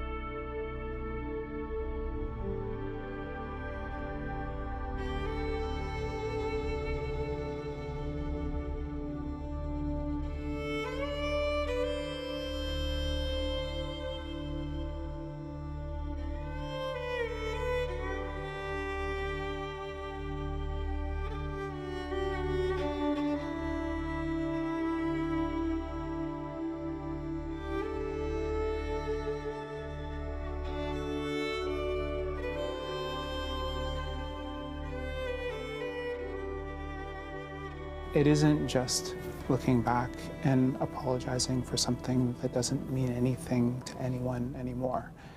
It is a narrative of a relationship, and you can get beyond the challenges that we faced in the past. We can get beyond the human rights abuses that we have endured based on this doctrine if people understand what it meant, why it changed our societies the way it did, and how the repudiation and now working with Indigenous people and working with Inuit and respecting our self-determination demands that we stop and pause and say the way that we understood the world was wrong. Anything that we can do to tell a narrative that is truthful to the past and hopeful for the future with the respect that's necessary to us as a people is essential in reconciliation, and also just in being a good, loving person and a part of a good and loving society. We are left with Gunalumqua, the great love from the ancestors. And with that, we go on to breathe and heal, to be strong like our ancestors, to keep the good mind.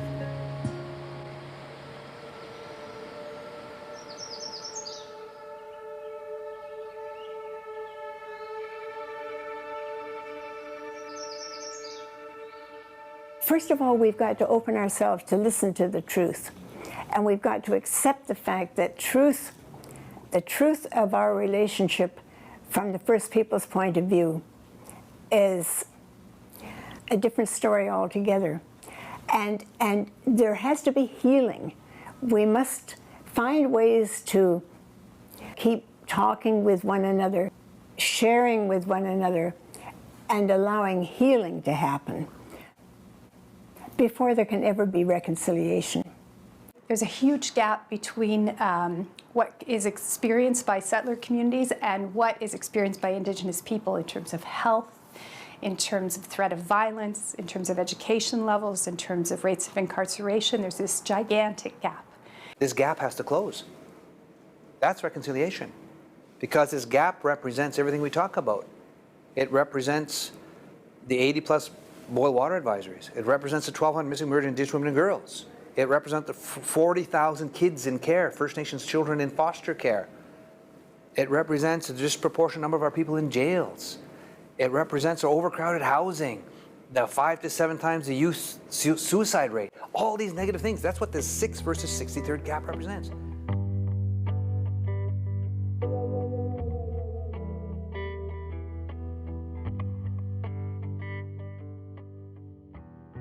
If you think that Indigenous people are a problem to be solved like poor people are a problem to be solved, some people think, or anybody else who's experiencing oppression or a problem to be solved, then there's a possibility that you're paternalistic at best.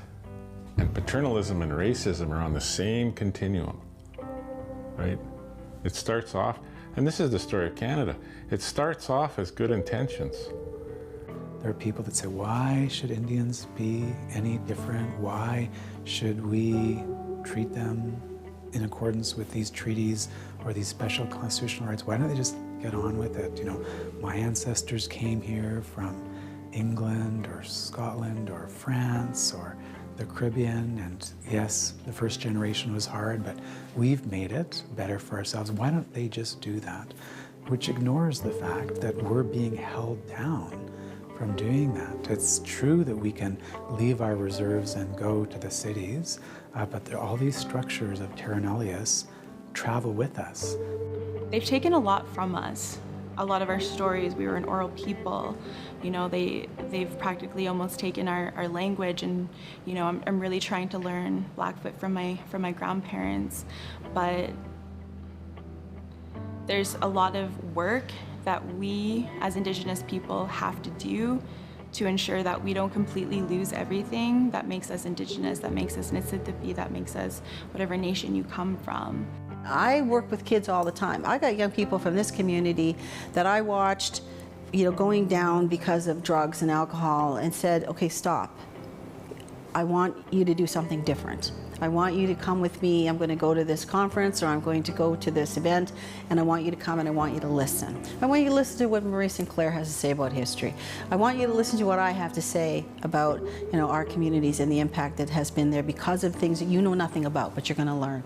And I've watched those kids be successful because now they know something they didn't know. One teaching that I really like is that the heart, well, something that I've come to realize, is the heart has the capacity to collapse time. 20 years can go by after you've been hurt by a parent or an auntie, and boom, it collapses all that time. You feel the same way. So that speaks to the intelligence of the heart. Indigenous communities have a lot of work to do as well to overcome their victimization. And so that entails healing, but it also entails overcoming anger. As Indigenous people, we have to be the educators. We have to really profess the history as it happened and not try to cover it up anymore. The doctrine of discovery has become an almost, for some people it's almost an everyday language now, whereas before it was not. Nobody knew what it was, basically. And but nowadays there is some interest, some desire to know what it is about, even though it may not be favorable. But I think in order to have healing in our lives and reconciliation, we have to know what doctrine of discovery, what it is. The shining water that moves in the streams and the rivers is not just water, but the blood of our ancestors. If we sell you land, you must remember that it is sacred. And you must teach your children that it is sacred, and that each ghostly reflection in the clear water of the lake tells of events and memories in the life of my people. The water's murmur is the voice of my mother's mother.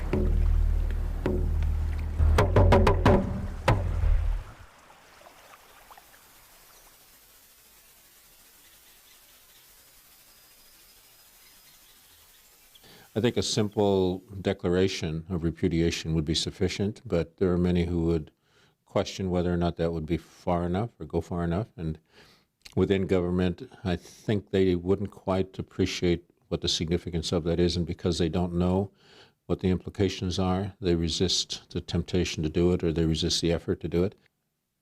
There are many within government who tread carefully when it comes to changing precedent. And so for that reason alone, just the fear of what it's going to do or what it's going to cause to them and how it's going to challenge Crown sovereignty, or undermine Crown sovereignty for that matter, I think it's a real question. It's a real open question. We've come to expect that the land that we live on is ours, and that we should expect a kind of certainty in that. And I think that talking about things like repudiating the doctrine of discovery, it kind of unsettles that certainty that we've come to realize. But what I think is crucial for us is to understand that there really is another truth. And that truth is that we live on Indigenous lands, that we work on Indigenous lands. And that what we have to be about in the future is a recognition of that truth and then finding a way to move forward together in that truth. Once you pull out the linchpin and open that door, then there are going to be all these implications that are going to follow.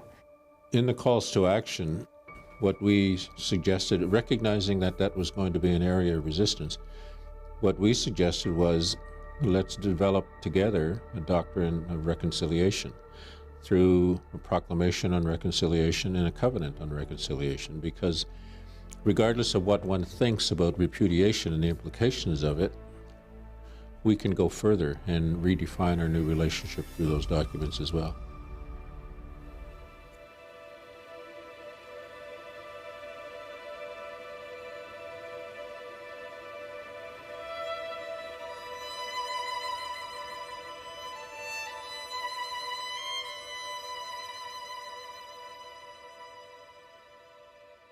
When I think about the doctrine of discovery, the image that comes to mind, and it's not an image that I am at all happy about, but here it is: spiritual arrogance of the worst kind. All Christian churches who relied upon the doctrine of discovery, a principle, I think, have to make it very clear that they're no longer relying upon that, or that they recognize the invalidity of that.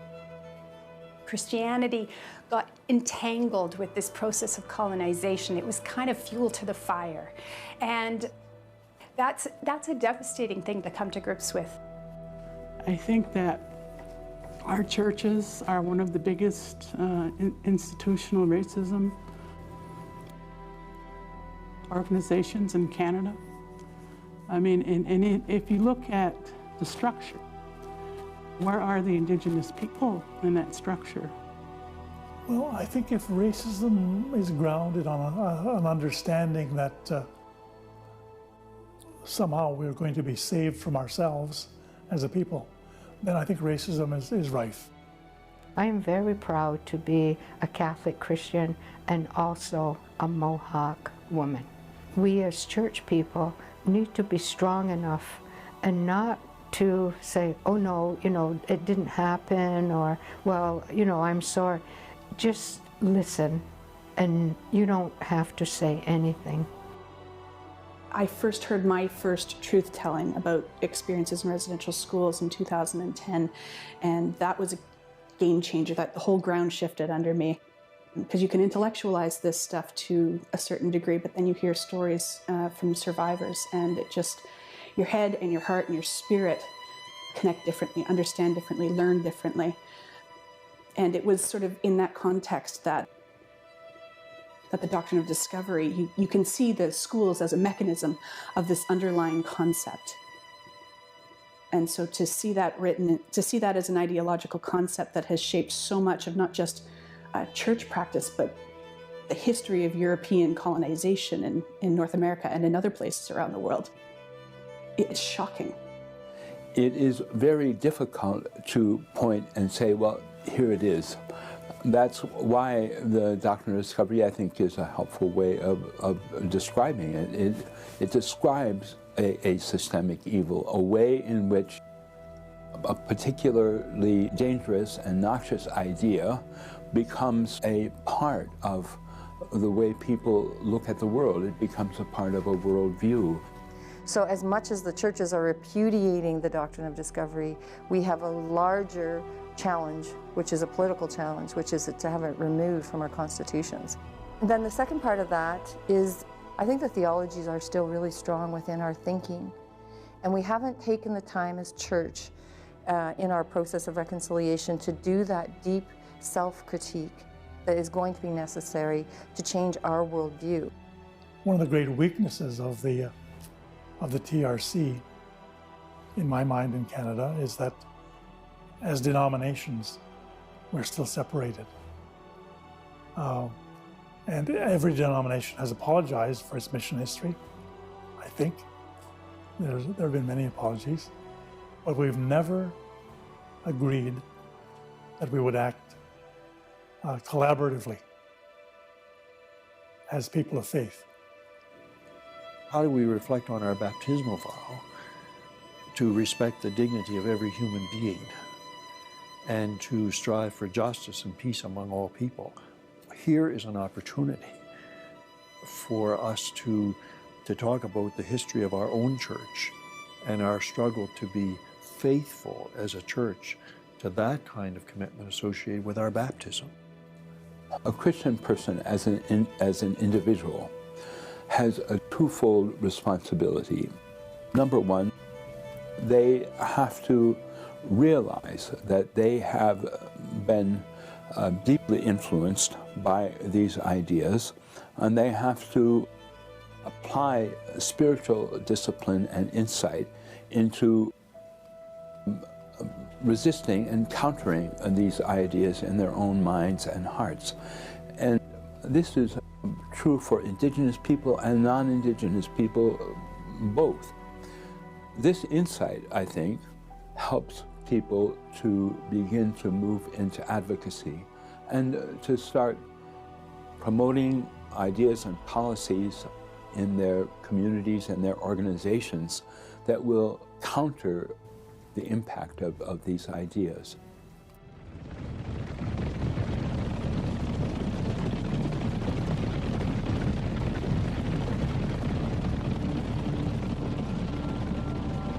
You might as well expect all the rivers to run backwards, as that any man who was born free should be contented to be penned up and denied liberty to go where he pleases.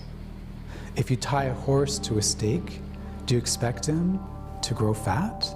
If you pen an Indian up on a small spot of earth and compel him to stay there, he will not be contented, nor will he grow and prosper. I have asked some of the great white chiefs where they got their authority to say to the Indian that he shall stay in one place, where the white man sees that he can go wherever he pleases, and they cannot tell me. Let me be a free man, free to travel, free to stop, free to work, free to trade where I choose, free to choose my own teachers, free to follow the religion of my fathers, free to talk, think, and act for myself. And I will obey every law and submit to the penalty.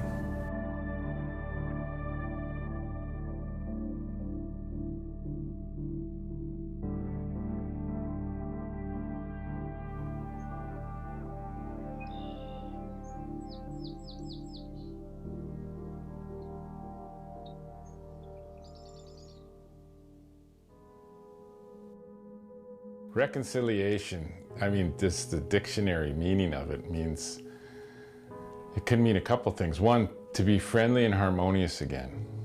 So that's a good thing. But then it could also be taken as maybe you people should just reconcile yourself to the fact that this is the way it is.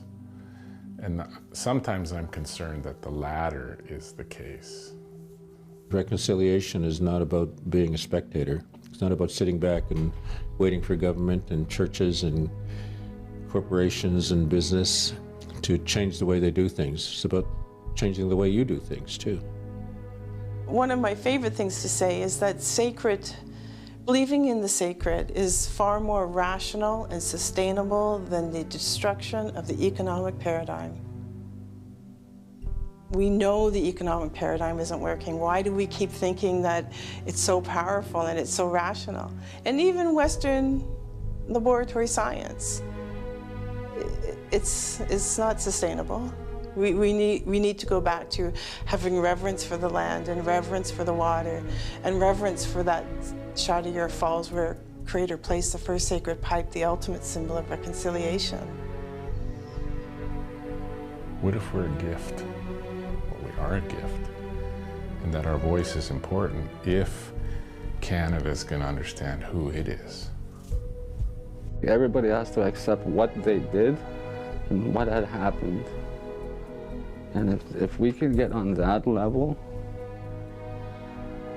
I think this world would be much more better environment to live in.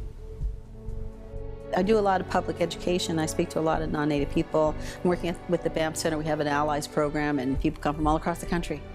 And one of the things I say to people is 97% of the population of Canada has experienced some form of trauma, and the other 3% are lying. We are all in this together. We all share the same way of coming into the world. We all have children.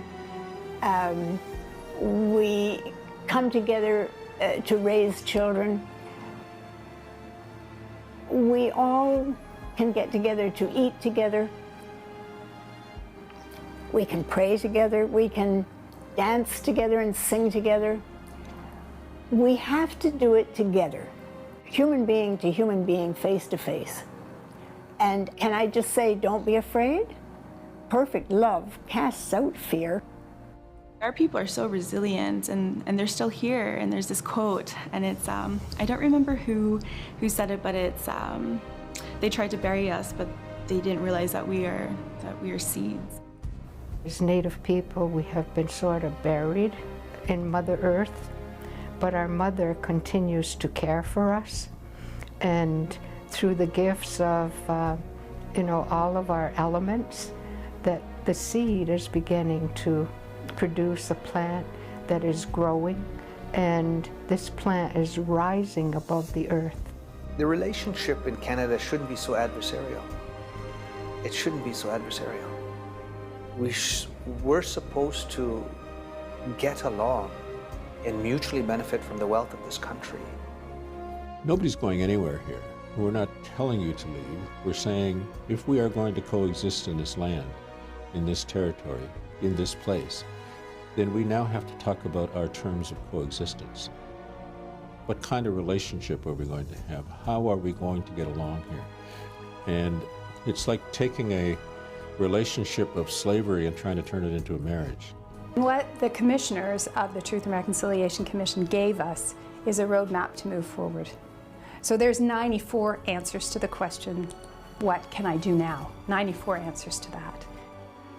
At every service right over here in the cathedral, the dean stands up and at the beginning of the service says, we as a cathedral gather on the traditional ancestral lands of the Coast Salish people. Some people think it's repetitious and we've done it and it's unnecessary, but it's that drip of water on the stone that's saying the doctrine of discovery isn't right.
That was The Doctrine of Discovery, Stolen Lands, Strong Hearts.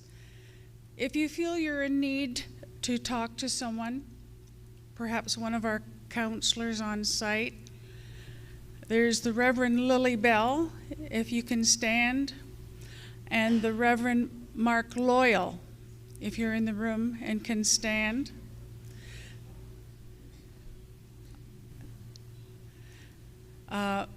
They are available to speak with you, and I think they found a private spot in the next room behind this plenary room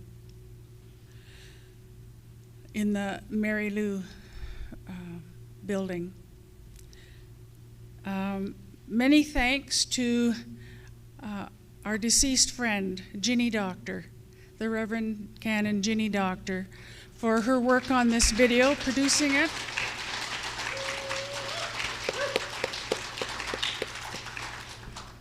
and those who took part in it, Mark McDonald, Ray Aldred, who else in our room? Thank you, Ray. Participated in that, and especially the communications crew under the wing of Lisa Berry, Becky Boucher, Scott Brown. Who else? Back there, thank you. Whoops.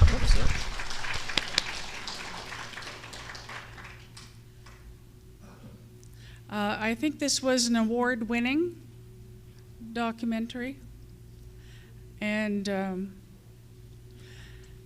also who participated in this storytelling is Saul Sanderson, who I believe is now with us. Saul is on our screen. Welcome, Saul. And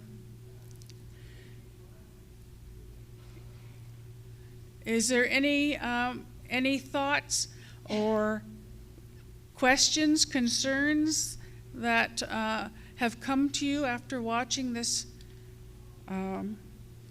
this informative documentary about our history in Canada, in the world, and our history within the church, and with our dealings with settlers and new government? Saul is also here to respond. Okay, thanks, Donna. Yes, there are several areas that need to be addressed in terms of clarifying the perspective of things and where we're at today compared to 500 years ago. One of the fundamental problems we're having generally in the political system and in the administrative management systems is people can't connect the 500 years of colonial policies to the current Canadian colonial policies, even in the US or Australia or New Zealand. That's a fundamental problem, because if you don't know the history, how do you plan for the future without knowing the history and the current status of issues that will provide for developing plans and strategies that don't create barriers for the next generation? And what I see right now in terms of the whole documentary, there's a complete failure to discuss who we are and what we need to do. And I'm talking about our inherent rights of our nations, our peoples, that are granted to our nations and peoples by the Creator. Our inherent sovereignty is still under debate in terms of lack of recognition by other authorities and other governments. When we have to validate that inherent sovereignty of our nations ourselves, how do we do that? We implement our governments, our inherent governments, with the national powers of governing that includes the internal, external, and international affairs of governing. The federal government's colonial policies right now, the self-government policies, are setting up another form of municipal government under federal jurisdiction. That's not going to work. And of course, comes with the powers of governing, includes the powers of the national powers of treaty making. And again, when people talk about treaties and treaty rights, they don't go to the issue of what are the national powers of treaty making. So you're missing out two elements just there alone in terms of the inherent rights that we have, inherent rights to sovereignty, the inherent rights to every sector, like the inherent right to education, health, social development, the inherent right to sovereignty of our nations and the governments of our nations, the inherent right to lands and resources, water and jurisdictions for airspace, the inherent right for citizenship and membership, the inherent right to justice and economics in terms of our own economy and our own justice system. And I could go on and on for you with what those inherent rights are. But that's who we are. And what we need to do to validate them is this. And I've told the Anglican Indigenous Church of Canada here in Saskatchewan, you're not following the right path to validate who we are. Now, what we have to do as Indigenous peoples worldwide is we have to validate and identify all our inherent rights, including our sovereignty of our nations. When we do that, we need to define them. Right now, we're leaving it up to the federal, provincial, international courts and governments to determine what they are and define them. Judge Lammer said from the Supreme Court, he's passed on years ago, but he said, all your rights supersede everything. But what are they? I got two questions, he said. What are they and where do they come from? He never got an answer. But the late Judge Dixon took over to follow that up. So when you look at the inherent rights we have, we need to define them. How? Under our own languages of our nations that identify the worldview, philosophy, traditions, custom, practice, and values of those rights. And then associated with all those rights are the collective duties and individual duties that are responsibility of individuals and collective membership of our nations to implement and to know them. We're not teaching that anymore. Many of our people don't know what their inherent rights are, never mind the duties and responsibilities associated with each of those rights. And all that is missing from the documentary. And when you know what your rights are, you define them, and you identify the duties and responsibilities to them, what are your plans and strategies to implement them? And how do you implement them? Under unique and special laws of the governments of your nations. And that applies to all the indigenous nations worldwide, not just here in Canada. So that's a fundamental issue that's missing in terms of validating who we are and how we do that. And what that does is also implementing under our sovereignty the UNDRIP, the United Nations Declaration on the Rights of Indigenous Peoples, but we also have to include the recognition of the rights of Indigenous peoples and treaties, inherent rights under the Organization of American States Declaration. Canada belongs to that declaration. So that's one fundamental issue that's missing from the whole presentation. But you're not isolated to avoiding that recognition and that critical issue that identifies who we are and what we have to do about validating who we are and how. So when we look at the doctrine of discovery, people talk about that, but they fail to be able to connect the 500 years of doctrine of discovery policies and the 1493 papal bull, colonial policies, to the current ones. And that's a major issue. Why are they failing to recognize that and deal with that? One of the main reasons is fundamental to how we present the issues. Like the doctrine of discovery is pretty clear. The empires of England, Spain, France, and Portugal divided up the world, where England had North America, Australia, New Zealand, and parts of India. Spain had South Central America. France and Portugal had Africa. And when we look at that process of colonization by the doctrine of discovery, that's not being addressed.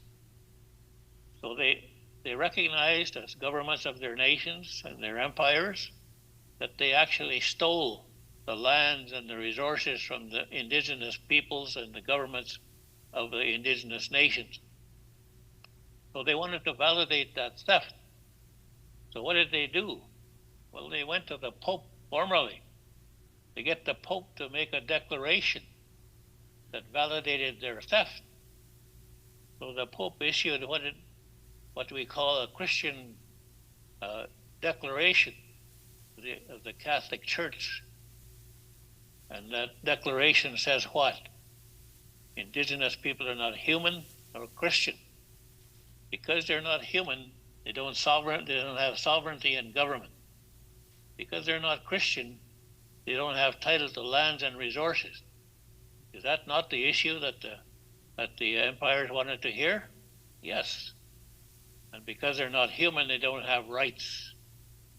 Now that's over 500 years ago, and we're still dealing with the same issues today, not just in Canada, but worldwide, in terms of those empires implementing those same policies worldwide and validating their theft of our lands and resources worldwide. But there was another policy that they implemented. It's called the law of dominance. And I call all these code of silence because so many people know nothing about them. So when you talk about the law of dominance, what is it? It made it legal to kill indigenous peoples worldwide by those empires and their explorers. That's why they slaughtered millions of our indigenous peoples worldwide. But that's not addressed either. So when you look at the whole process of the doctrine of discovery, the papal bull, many historians, including some Indians, say, oh, that all died in the 17th century. I say like hell it did. Don't you know anything about the 1830 detribalizations of policies of the empires? And many of them didn't know nothing about it. Well, what is it? You'll recognize it today. And you can tie that 500 years policy with the current policies. Objectives, Christianization, civilization. That's where the residential school issue popped up that they're dealing with today. Integration, assimilation, and liquidation. All those objectives apply in 2023 now, like I've been saying all along. But you see, that's not explained in that documentary. So the people keep asking, where does the racism come from? Well, the papal bull and the doctrine of discovery equated over 500 years of systemic racism that's not being addressed. Not just 150 years since Canada's been formed. It's over 500 years that we've put up with that discrimination that I'm talking about, that racism. But along with that, then they developed the 1830 detribalization policies.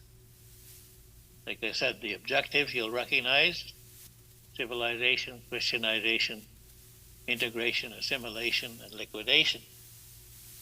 So what they did then to implement those policies for the papal bull of 1493, the empires made laws to outlaw our governments of our nation and outlaw our inherent legal system of our nation.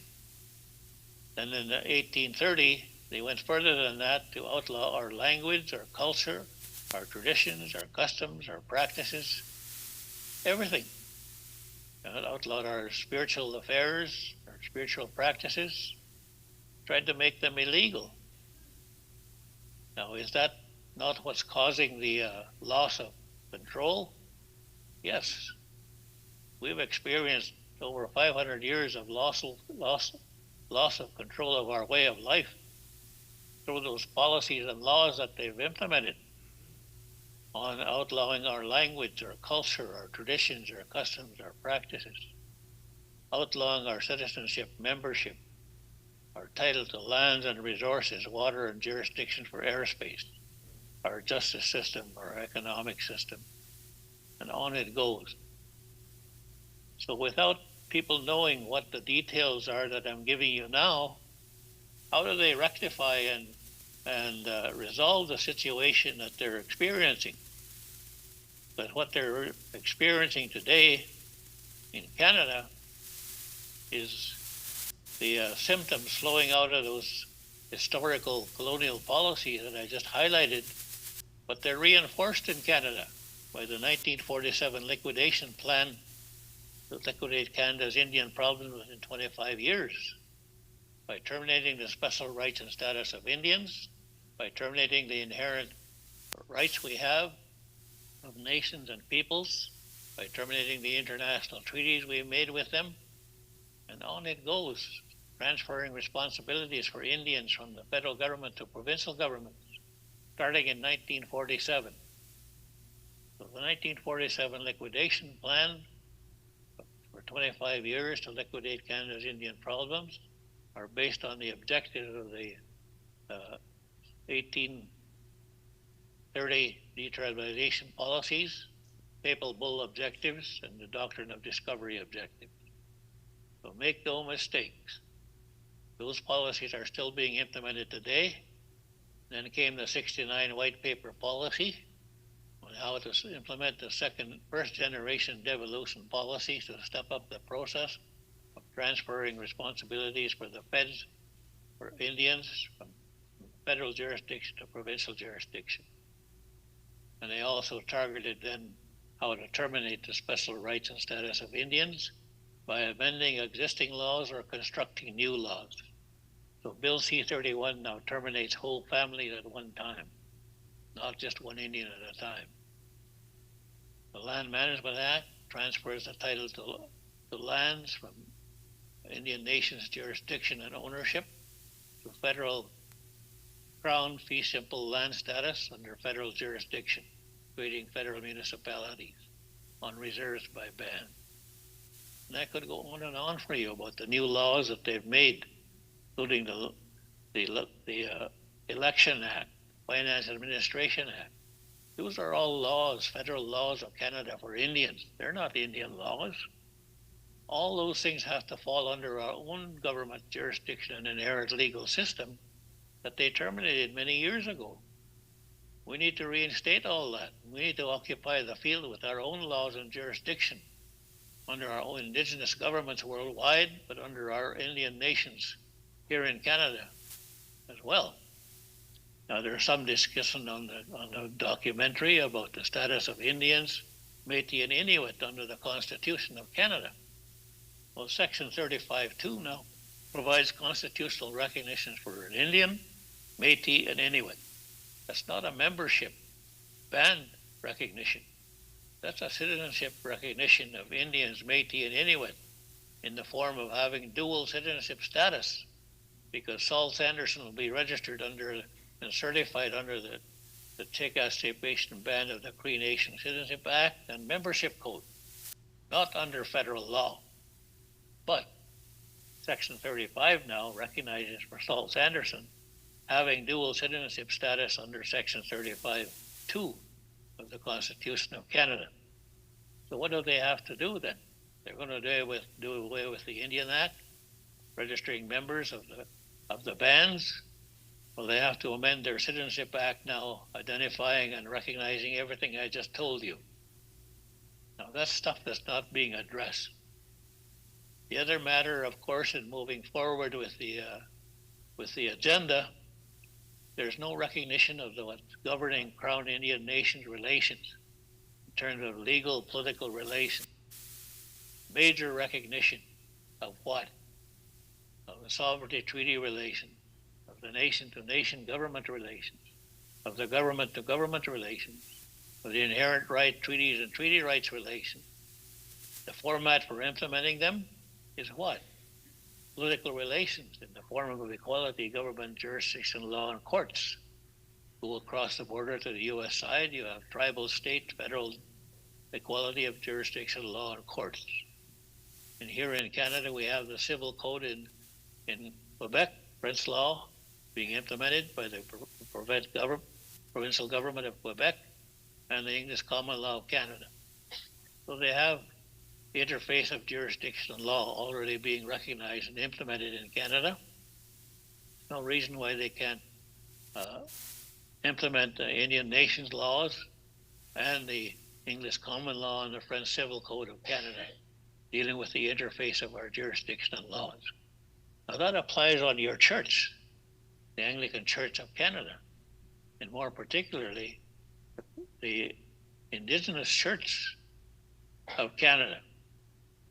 Fundamental differences. The Indigenous Church of Canada has authority and mandate to implement our inherent legal system of our nations under our government's jurisdiction and laws, versus what Canada, the Anglican Church of Canada has authority to do, limited to implementing English common law systems.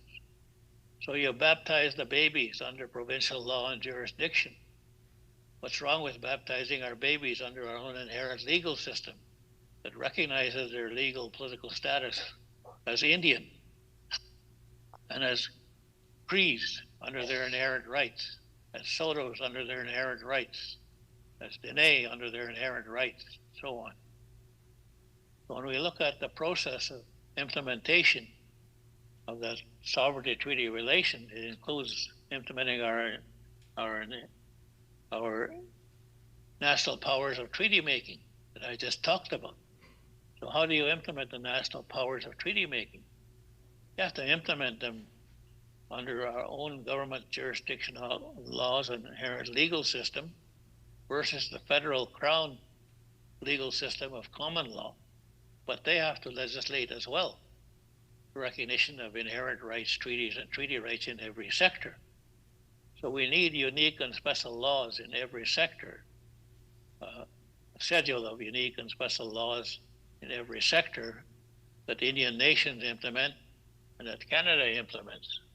Now, those Indian nations' laws and policies don't differ from nation to nation, like that's been suggested.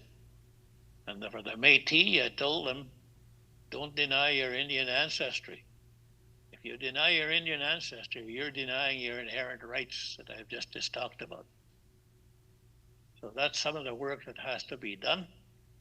And the Anglican Church of Canada has to step up and reconcile in the way I'm talking about, because along with the political relations, the treaty relations, comes judicial relations. We need our own inherent legal and political justice system with all the institutions and structures and occupying the field in every sector with our own inherent legal system and laws. Then comes the economic relations, establish our own economy that's community-based, regional, national, international, implementing inherent rights and treaty rights in every sector of the economy, along with the inherent title to lands and resources, but including the recognition of our equity and ownership in every sector of the economy. How? Under our own Trade and Commerce Act. Fiscal relations, we need to deal with the whole comprehensive legal fiscal relations and budgeting.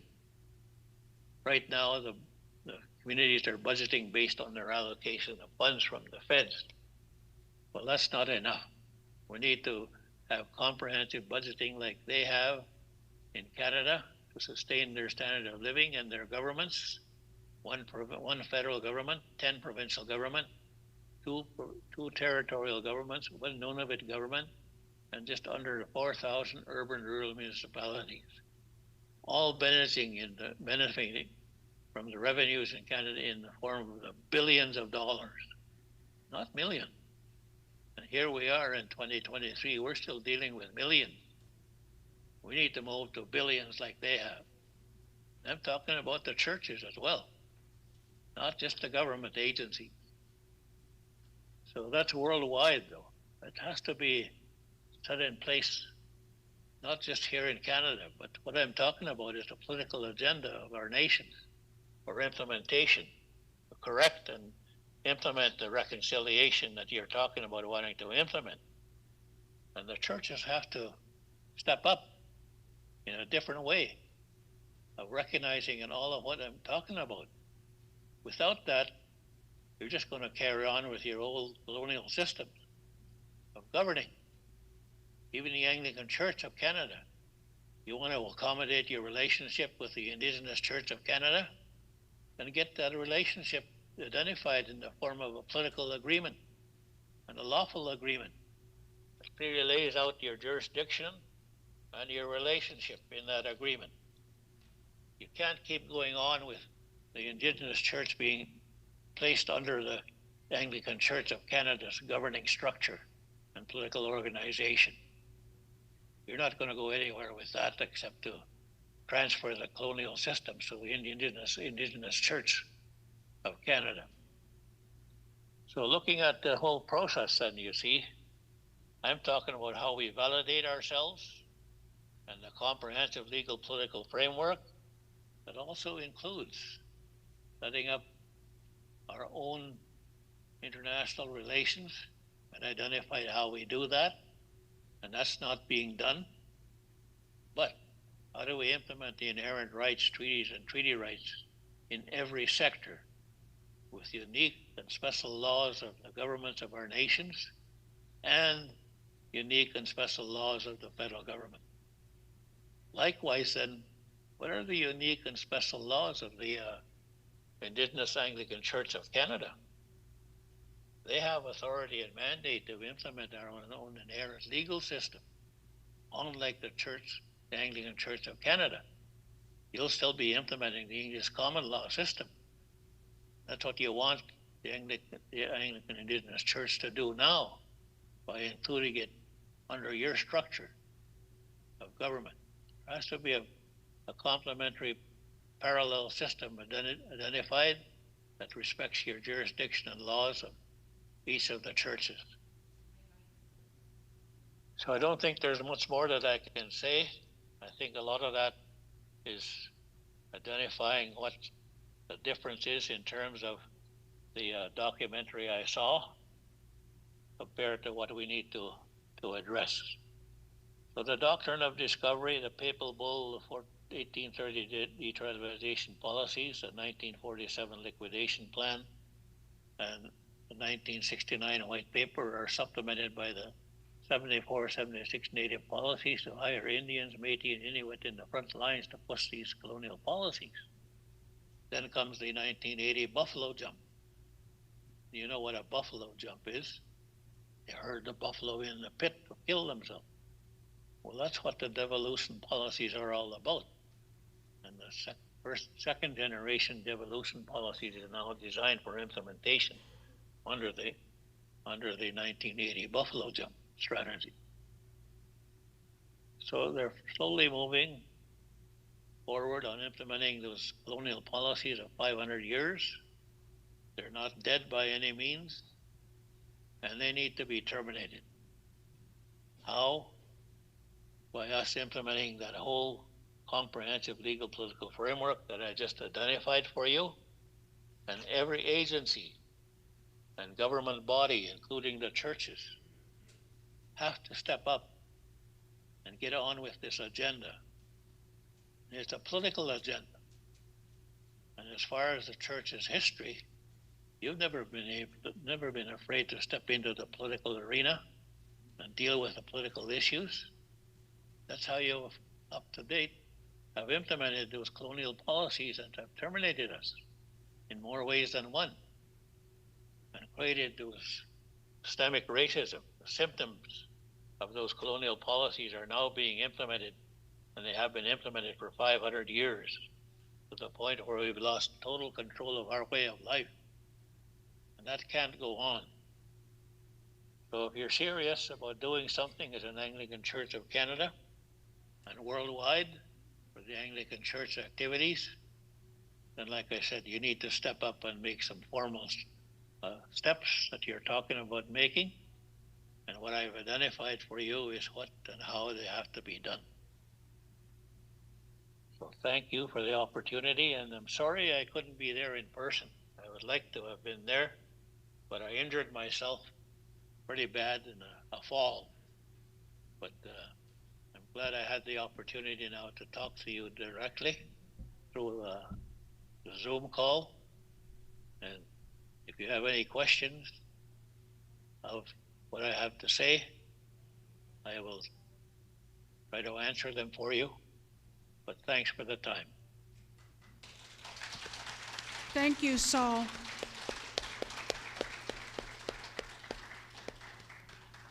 Anyone have a question or comment for Saul? Go to a microphone.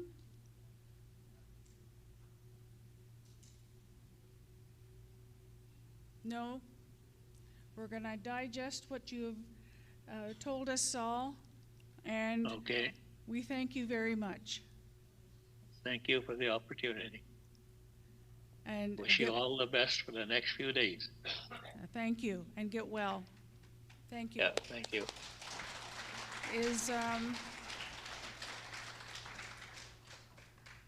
Is Don Miracle in the room? No? Okay.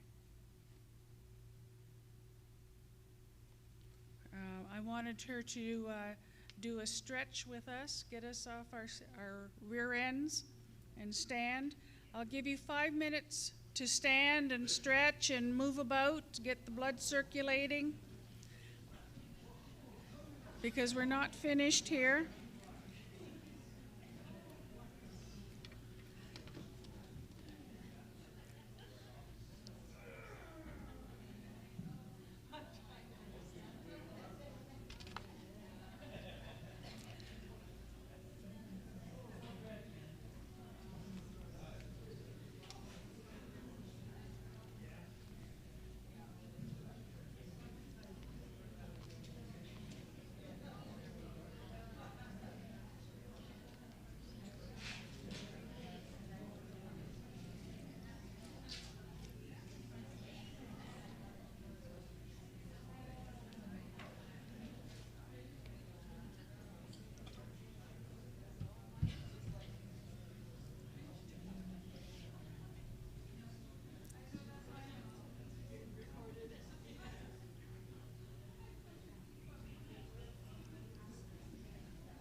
Story to tell.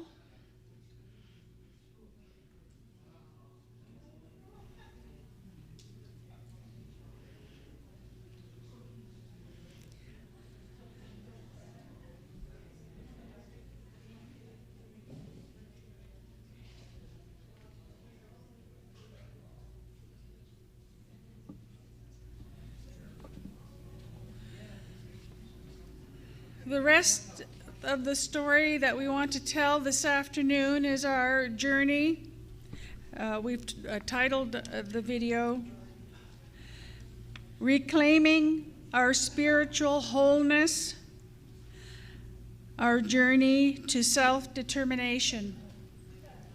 And that is telling the history of the covenant and our way of life, determining how we will go forward, how we move forward as an Indigenous church community in Canada, under the Anglican Church of Canada.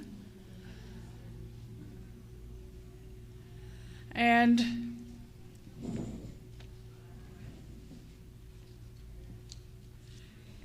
this story, video story, helps to share the journey through Indigenous ministries and the Anglican Council of Indigenous Ministries, which is called to take us forward with our way of life. And you'll be hearing more about that tomorrow. So,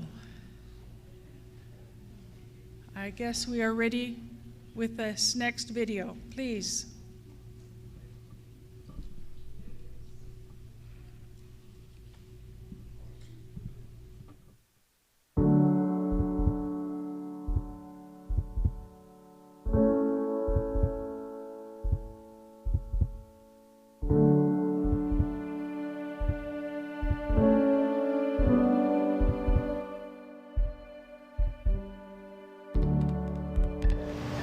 In 1969, the church ended a century of running residential schools.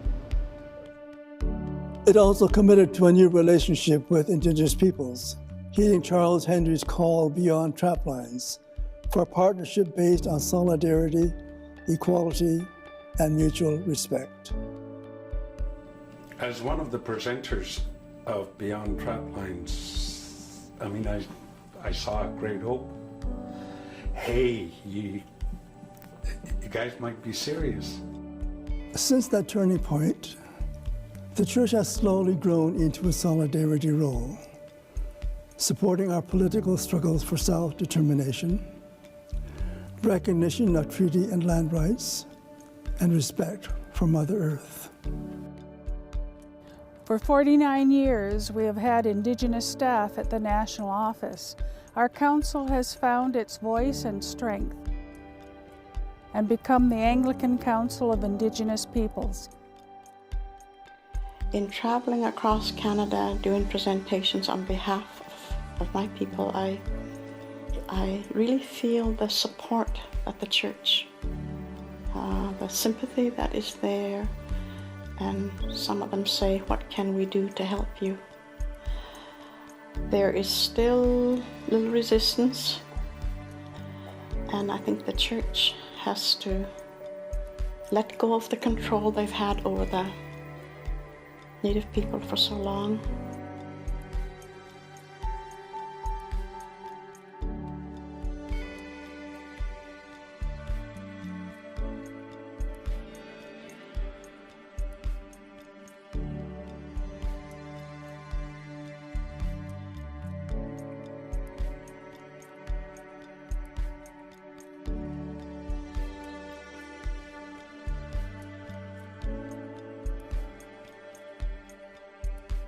Eight First Nations, 5 Inuk, and 3 Métis. 7 are now retired. They are Charles Arthurson, Gordon Beardy, Benjamin Ariak, Andrew Atagotaluk, Thomas Corston, Barbara Andrews, and Paul Idlut. In 1994 and in 1997, we responded joyfully to God's sacred call and covenanted together to work for self-determination within the Church. That new covenant was accepted by the Anglican General Synod. Through 3 national convocations, 1988, 1993, and 1997, we reclaimed our identity as Indigenous Anglicans and began to share and heal our pain from the residential schools. In 1993, we accepted from the primate, Archbishop Michael Piers, an apology from the Church for the residential school system. We acknowledge and accept the apology that the primate has offered on behalf of the Anglican Church of Canada.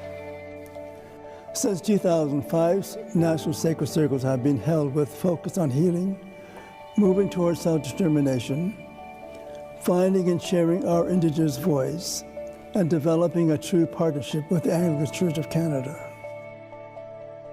In March of 2003, leaders of the Anglican Church from across Canada and federal officials ratified an agreement that detailed the payment of compensation to victims with valid claims of sexual and physical abuse at Anglican-run residential schools.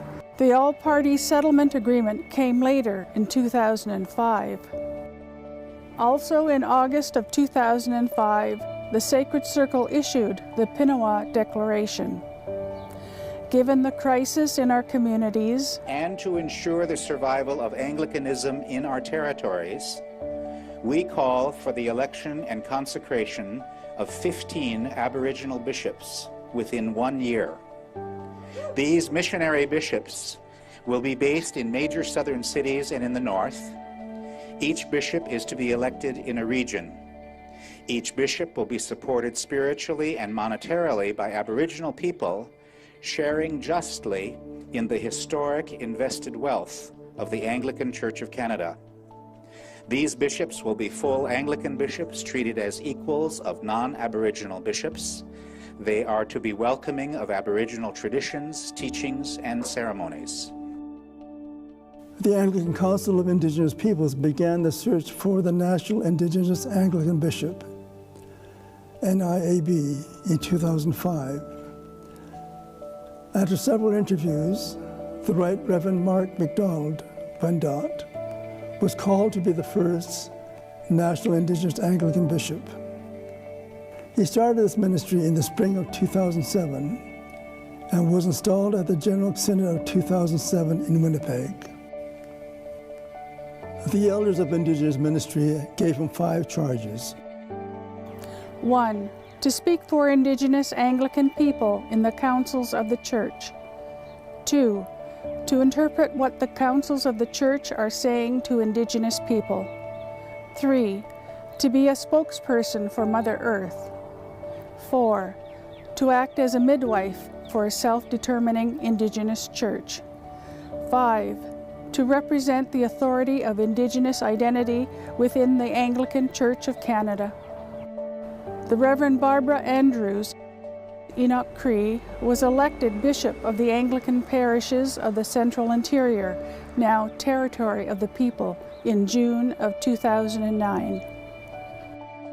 In what was described as an historic moment, the General Synod of the Anglican Church of Canada has approved the introduction of a new canon, church law, that firmly established a self-determining national Indigenous ministry within the Church. The resolution to establish Canon 22 was passed at General Synod 2010 in Halifax. In March of 2010, the Venerable Lydia Mamakwa Ojikri was elected Bishop for the area mission of Northern Ontario. Bishop Lydia Mamakwa and Bishop Mark MacDonald worked together to establish the spiritual ministry of Mishamakwish, a new diocese in the Anglican Church of Canada. This was approved by General Synod in 2013, and Lydia was installed as the first bishop in June of 2014. In 2012, the Venerable Adam Halkett Cree was elected area bishop of Mississippi, northern Saskatchewan. At the General Synod of 2013, Canon 22, as amended, was also passed. This canon solidified the office of the National Indigenous Anglican Bishop and the ministry toward Indigenous self-determination. In the fall of 2014, the Indigenous House of Bishops Leadership Circle issued the statement, "Where we are today, 20 years after the covenant, an Indigenous call to church leadership." The statement was presented and accepted at the 8th Sacred Circle, lifted on wings of faith, heeding the Indigenous call in Port Elgin, Ontario. The 8th Sacred Circle in the summer of 2015 agreed to move forward with self-determination and endorsed the idea of a 5th province or an equivalent within the Anglican Church of Canada. Sacred Circle asked the Anglican Council of Indigenous Peoples, the Leadership Circle, and the Office of the National Indigenous Anglican Bishop to take this work forward. A focus group was appointed to undertake a number of tasks, including, but not limited to, 1. Focus on ministry to the poor, the crippled, the lame, and the blind, from Luke 14, verses 12 to 14. 2. Further define the roles and duties of the National Indigenous Anglican Bishop. 3. Develop a regional model that has both Indigenous community and urban ministry. 4. Develop a financial plan to expand the office of the National Indigenous Anglican Bishop to include an archdeacon, programs, funding, and staff. 5. Develop financial management for capital and operations and management, business plans for regions and for the national church. The church is based on First Nation sovereignty and treaty rights. At the General Synod of 2016, Primate Fred Hiltz called for a national consultation on Indigenous ministry self-determination. In September of 2017, the consultation, The Road to Warm Springs, was held in Pinawa, Manitoba. The Reverend Ursula Walsh Shaw, Métis, was elected bishop for the Trent-Durham District, Diocese of Toronto in 2017. In 2017, the Venerable Sidney Blackfoot was elected bishop in the Diocese of Calgary. In 2017, the National Indigenous Anglican Bishop and leadership of Northern Manitoba, inspired by the Road to Warm Springs consultation on self-determination, resumed discussion and planning for an area mission and election of another Indigenous bishop. The Rupert's Land Provincial Synod unanimously approved the election of 2 Indigenous bishops, one for Northern Manitoba and one for Northern Ontario. In the summer of 2018, the 9th Sacred Circle, Making and Strengthening Disciples, Reborn by Water and Spirit, held at the University of Northern British Columbia, Prince George, BC, the statement, An Indigenous Spiritual Movement, Becoming What God Intends Us to Be, was presented. On September 24, 2018, the Venerable Isaiah Larry Beardy, Cree, was ordained and consecrated as the first bishop of Northern Manitoba in the Indigenous Spiritual Ministry of Mishamakwish. The Reverend Chris Harper, Cree, was elected Bishop of Saskatoon in September of 2018. He was ordained and consecrated on November 18, 2018. In March of 2019, 3 more Indigenous bishops were ordained in the Diocese of the Arctic: the Right Reverend Lucy Netzer, Inuk, the Right Reverend Annie Itzelshat, Inuk, the Right Reverend Joey Royal, Métis. The Anglican Council of Indigenous Peoples and other Indigenous leaders are committed to further planning and discussion to restore the circle with the self-determination vision of the elders. To become a fully Indigenous church within the Anglican Church of Canada and walk together in partnership. And now, the rest of the story. At the General Synod of 2019, Primate Fred Hiltz offered an apology for spiritual harm.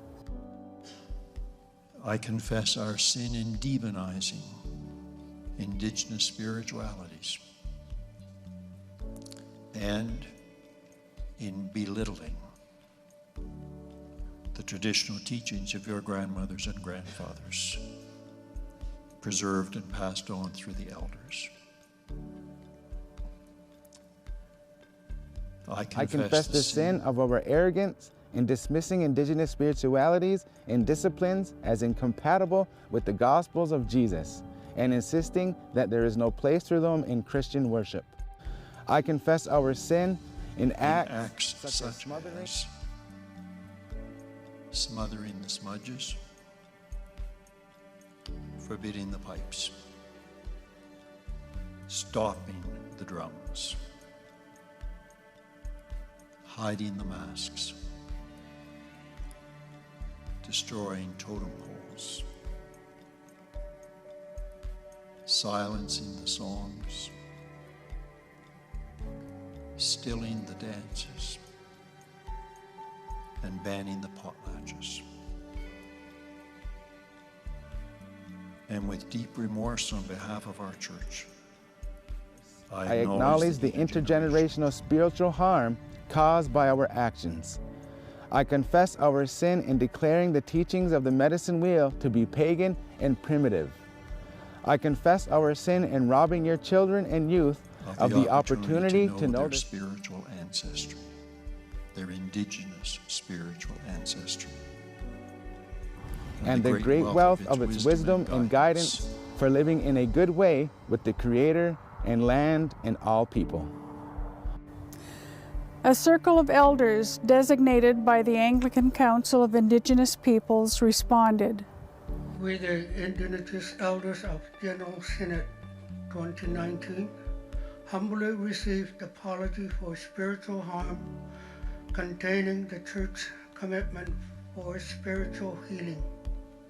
We commit to the conveying your grace, loving, thoughtful words to the Anglican Council of Indigenous People for the consideration and sharing with our communities. Also at the General Synod of 2019, a resolution amending Canon 22 was unanimously approved. This amendment further solidified the National Indigenous Ministry. The purpose of this canon, or church law, is to provide canonical recognition of structures through which the National Indigenous Ministry may be a self-determining community within the Anglican Church of Canada. Two of the most important provisions are as follows. The National Indigenous Anglican Bishop. The National Indigenous Anglican Bishop, NIAB, has a pastoral episcopal relationship with all Indigenous people in the Anglican Church of Canada. This role may be exercised in partnership with the diocesan bishops. The NIAB is a member of the Sacred Circle, the Anglican Council of Indigenous People, the House of Bishops, General Synod, and the Council of the North. The NIAB has the style and title of an archbishop that ranks with the metropolitans of the ecclesiastical provinces. The Sacred Circle performs many of the functions of a synod. For the Indigenous ministries, it provides an opportunity for representatives of the Indigenous communities to come together to worship, to discuss, and to communicate with the broader church. 2. Organization of Indigenous Ministries. The Anglican Council of Indigenous Peoples may adopt and from time to time amend a constitution to regulate the affairs of the National Indigenous Ministry, which are not otherwise specified in this canon. Developments in the organization of the Indigenous ministries will take place over time and can be accommodated by changes to the existing constitutional and canonical structures. The National Indigenous Ministry, consisting of the Office of the National Indigenous Anglican Archbishop, the Anglican Council of Indigenous Peoples, the Indigenous House of Bishops Leadership Circle, and the Focus Group, has been working since the General Synod of 2019 to develop its own constitution and bylaws. This will give more authority to provide our unique ministry in a good, cultural, traditional way. The focus group has taken the lead in developing these documents that they have titled Our Covenant, or Constitution, and Our Way of Life, or Bylaws. And eventually it may lead to incorporation so the National Indigenous Ministry may raise its own funds to support the ministry of our lands. The Preamble. We, the Indigenous Anglicans of Canada, proclaim our self-determination and seek to improve the quality of the spiritual, emotional, physical, and mental life for all Indigenous Anglicans. We especially promote healing from our historical trauma that stem from Canadian colonization and oppression. We strive to live this out in community, where we seek God's healing for our lives and of God's reconciling love for us, our community, and within creation. We want to walk together as a fully Indigenous expression and self-determining Christian community, which respects the teachings that are anchored and connected to Scripture and practices of our local elders. The vision: to work toward healing, reconciliation, decolonization, and dismantling individual and systematic racism. We strive to be followers of Jesus through gospel-based discipleship. At the center of our vision of ministry is the good news found and proclaimed in Christ. Jesus is the cornerstone and center of our personal and collective life. Through Jesus, we receive, proclaim, and live the Word made flesh in Indigenous communities, families, and lifeways, so that the circle of wholeness and just, equitable, and right relationships can be restored. Why it's important. It's the dream of the ancestors and our elders that we be free to do what our Creator calls us to do. The gospel will truly come alive in our communities as we incorporate the traditional values and culture into our ministry. The restoration of our spirituality is essential in mitigating intergenerational trauma, suicide, alcohol, and substance abuse, family violence, and other losses attributed to residential school and other institutional systematic racism. It provides a good way to raise up leaders, lay and ordained, for our communities. We desperately need more spiritual leaders. Our way of life is governed by our spirituality, and spirituality is our governance. We reclaim our humanity by taking care of ourselves and each other. It is our responsibility given to us by our Creator. We need to show that we are capable of managing our own ministry and finances. And together we will discover how and why our Indigenous law naturally supports self-determination of our Indigenous Anglican Church.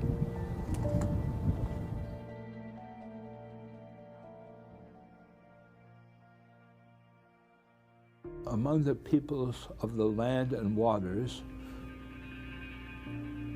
all of them have an established structure of law. So you find Haudenosaunee law, you find Ojibwe law, you find Inuit law. They didn't call it that all the time. And this law, we would understand it that way now, this law was denied by the doctrine of discovery. Unfortunately, the church often denied its own fundamental teaching by saying, no, they don't have law, by describing people of the land and waters as people who had no basic understanding of morality, indeed describing them as being demonic in their basic orientation. They denied the basic teaching of Scripture about how humanity was shaped. Indeed, dehumanized indigenous people and their culture against Scripture in a way that I believe can only be described as demonic itself. So when we describe what happened among the various peoples of the lands and waters here as having indigenous law, we are recovering some basic biblical teaching. We're saying that all of the peoples of the land had a basic framework for understanding how people should live, how they should live within them, among themselves, and then how they should act towards others outside of their own community. All the peoples had the framework, just like all peoples everywhere do. And this framework was passed on from one generation to another generation, usually through stories, sometimes through songs, sometimes through ceremony and other ways. Each people, each nation, each tribe had a different way of doing it. The Inuit did it, and the First Nations did it. Later on, when the Métis became a people, they had their own ways of doing this. The denial that there was such a thing as indigenous law is a demonic doctrine introduced to deny the humanity of the people of the land as a way of saying that these people should not have any right to their land, to their property, to any kind of treatment as human beings. So now we have seen in the past 100 years, the elders have been in the forefront of trying to recover this understanding, the word becoming flesh in indigenous law. This is an amazing thing, and you can see this in the way Anglican Council of Indigenous Peoples and the Sacred Circle has operated. It's a recovery of indigenous law by saying, well, you know, it was our peoples in a general sense gave, for instance, gave a special place for the voice of elders. That was a way, that was part of indigenous law that was shared among many peoples, that the circle was honored among many, if not all, of our peoples. The idea of consensus was a general practice, and so this was an attempt of peoples with a different indigenous law over many different nations and peoples and law systems of law to come together and to do something together.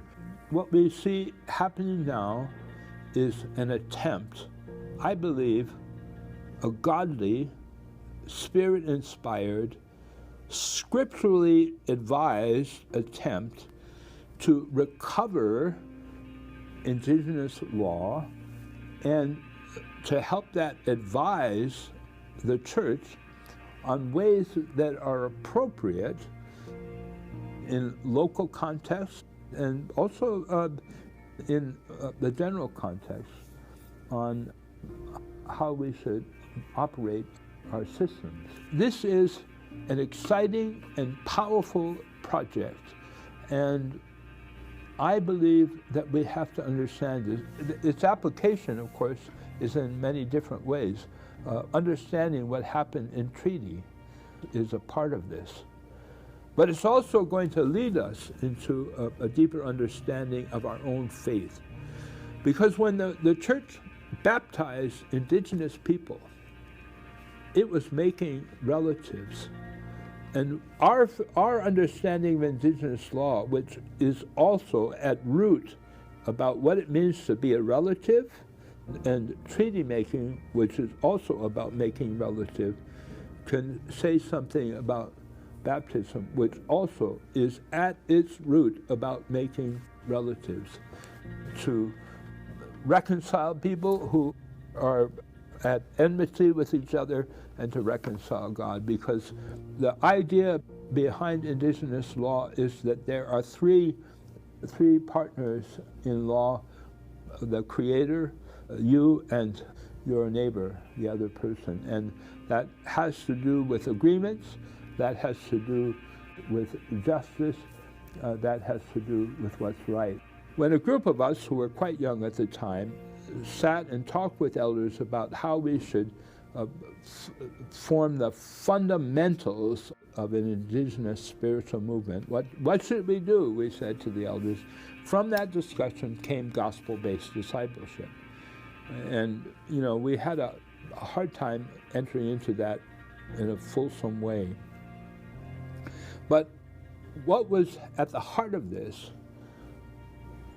I think, was their insight that this was fundamental to Indigenous life and law. And that is that the insight was first an Indigenous insight, that you have to ground all of your exchanges, whether they're business or law or administration or whatever, that they have to be grounded in your reality as spirit, as with God, and as a people in the life of the Spirit, and that which is an Indigenous insight is also a gospel insight, and that those two things work together in a primary and fundamental way, and that whether or not that insight was a part of the European acceptance and understanding of the gospel, it was not present, available, and upfront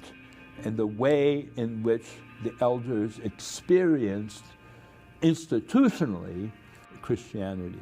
So they said, this is the way we must go. We must put the gospel at the front of all of our experiences together as a community. Follow this, and this is the way. So they were saying all the way back then, this is the basis of Indigenous law. And out of this embryo will come your relationship as a community. And that's what Indigenous law will be about. I think that was their insight, and they wanted us to get it. It's taken us a number of decades to get there, but I think we're on our way. Thank you.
And once again, thank you to Lisa, Becky, Scott, for producing this video and working with us all and helping us to tell the story of our journey as we move to in our self-determination as in Indigenous ministries, as our sacred circle in the Anglican Church of Canada. And we'll delve more into our Constitution and bylaws that we call the Covenant and our way of life. Tomorrow morning, Vince Solomon, Lydia Mamakwa, and I will take you deeper into our way of life. And because we want you to support this Constitution and bylaw, we want you to support this Indigenous Anglican Church, its way of life, as we build the unity and the sacred circle wider and inclusive for our Indigenous communities in Canada. And we'll talk more about that tomorrow morning. And I thank you for journeying with us this afternoon. It's been tired, not walking, but sitting. This concludes, if anyone has any comments or concerns before we move forward tomorrow with our self-determination. And we'll present it because we want you to support it and move forward with us on this journey. Yes, can you speak loudly? Can we have house lights on so I can see?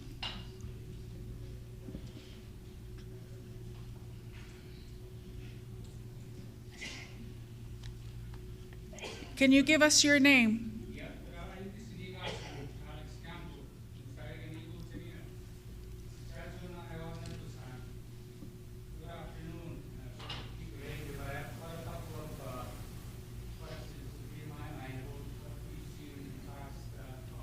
Mm-hmm.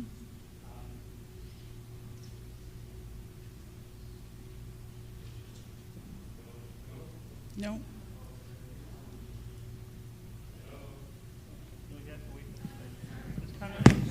There it is. Hello. Hello, hello. Sorry. So the thing I wanted to say as well is I'm a reverend at the Diocese of Capel. Just a few questions on what we've seen this afternoon. When we talk about self-determination, what does that really mean to the house that we're gathered here? I have my own feelings about it as I see these presentations.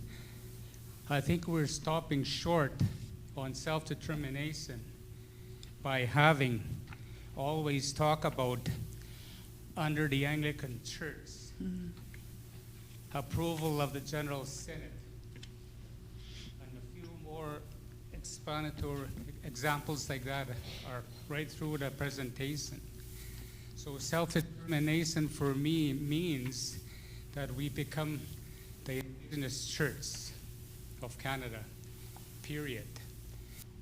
We shouldn't be going back to get approval from another level to organize ourselves. I congratulate the work that's been done. It's fantastic to see all the work that's been done up to this point. But my feeling is we're still shortchanging ourselves. We praise the Lord. I've been an Anglican for all my life. I was baptized, I was confirmed, and then I was ordained as an Anglican. So I praise the Lord for the work that everybody's done. That's wonderful work, good, great, excellent work. But to me, we're falling short. So we might want to talk about how to convince our colleagues, the national office, the primate, that this is a parallel process, that there's going to be a period where we can ask them at a certain point they need to cut the cord and allow us to operate a separate Indigenous Anglican Church in Canada. That's what I got from these two presentations this afternoon. So thank you. Thank you for those words. Yes, I must say that too is a vision of our elders, And as we are growing to become the elders, we were the youth back then when we started hearing from our elders about their vision for a truly, but they said a truly Anglican Indigenous church in Canada. And it comes out of that 1994 covenant that we're building upon that called us to do this. Because once we can accept it, the self-determination, that's not to say that the Anglican Church of Canada hasn't been saying to us, self-determination means self-sufficient. We've been getting that message too from the Anglican Church. If you want your independence, your self-determination, you must seek self-sufficiency. So over the years, we've been working towards seeking those ways of developing the self-sufficiency, which must come from our communities. And that's going to take time, education, and work to gain that support. So in fitting with the original covenant of 1994, we're doing this work to build that church within the Anglican Church of Canada. And so that this covenant, new covenant, and our way of life gives us that next step. And once we've established that, we'll have a renewed leadership of the Anglican Council of Indigenous Peoples to work with and develop a new focus group and to work with the Indigenous House of Bishops and develop it further and some next steps. All these, our way of life items, need to be fleshed out. We need people to work on developing policies on how we govern ourselves further and deal with the issues that will be confronted by us as a self-determining church, developing our laws to govern ourselves so that we will be recognized within the legal system of our people and of Canada. There's a lot of work to do in taking that next step. And we feel assured we can get there. But at the same time, we need to develop that self-sufficiency. And part of that work has been the Primates Commission.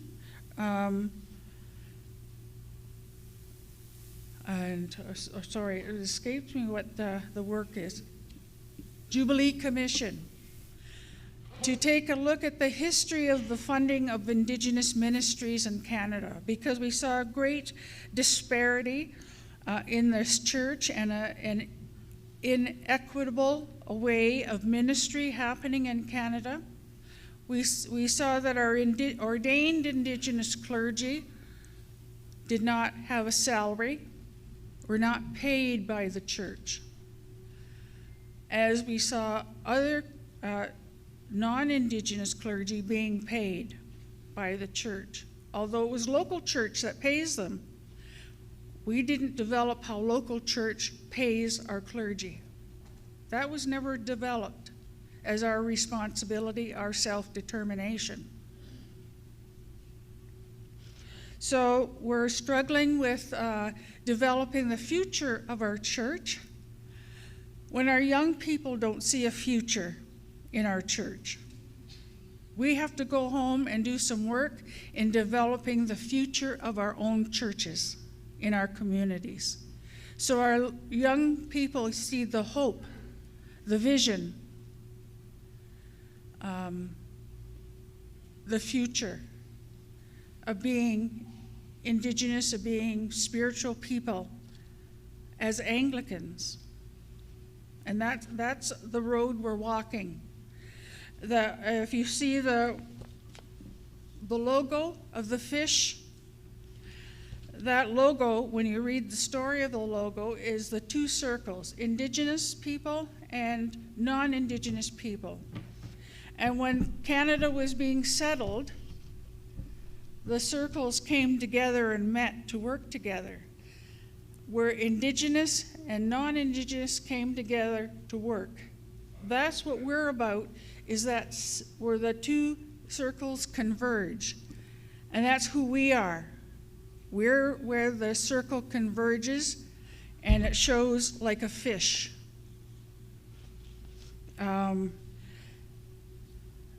That's who we are. That's what we are dealing with, Indigenous and Anglican. And we're going to search, and we have a vision for our future as Indigenous and Anglican. And it takes a lot of work. It takes all of us to be working at that, to see the future. Lydia, Vince, as I said, and I will give you more information on how to see that vision in our way of life so that you will accept it, and then we will take it and further develop the law of Indigenous Church that pulls us out of colonial law. It takes our further step that Saul was challenging us to. And it takes time, it takes volunteers to come and walk with us and discuss it, write it down, and share it for at next Sacred Circle. A fuller plan of our way of life.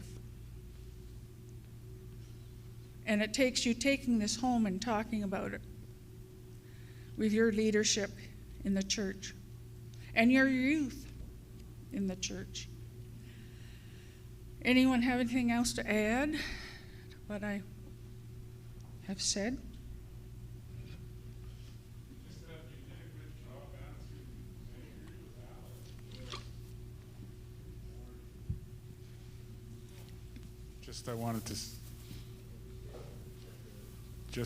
I wanted to say you did a good job answering that question. And also, I think Reverend Alex is right. I lived in southern Saskatchewan, and I think that we need to continue to develop, and don't get bogged down with that. That's what denominations always say, that you have to be self-sufficient. Mm-hmm. It's because they're scared too about what will happen if we become more self-determining. But that's okay, that's part of the process. I just wanted to say you did a good job. Thank you. Thank you. Thank you.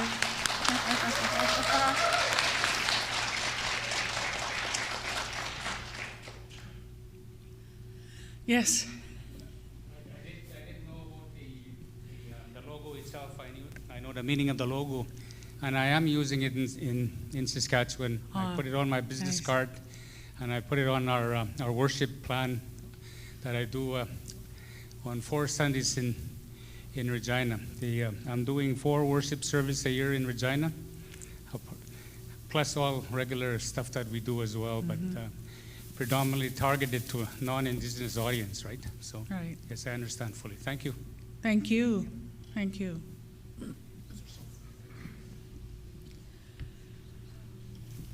Chris, did you want to? What is our time frame? Closing in on finishing. 5:45. We got soon for him and Grace in 3 minutes.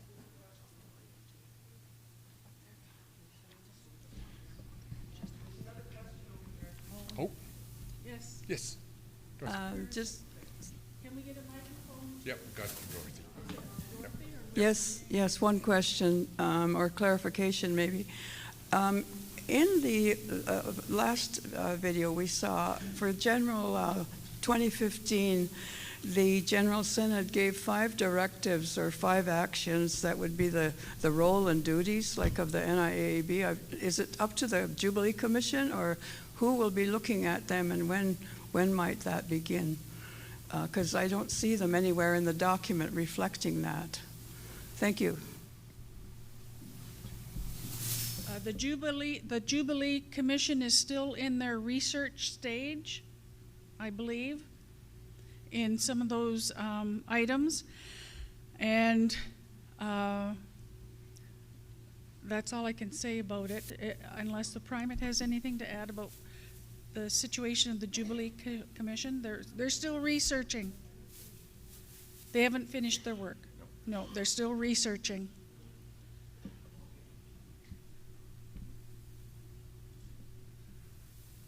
And maybe I can just add also with the you might as well say the profile for National Indigenous Anglican Archbishop is one of that I have to fulfill and have to go into, versus it being a committee that needs to fulfill that mandate. So this is my way of saying I've got to reach out and I've got to fulfill it for all of you and for you all. So it's something that is going to be continuing, but especially for the Jubilee Commission, all I can say right now is that it is in a stall at the moment, and we're hoping that there will be some kind of resolution to it, so that this way it does be able to meet some of the details of what it was set out to be. So but that's still in process right now.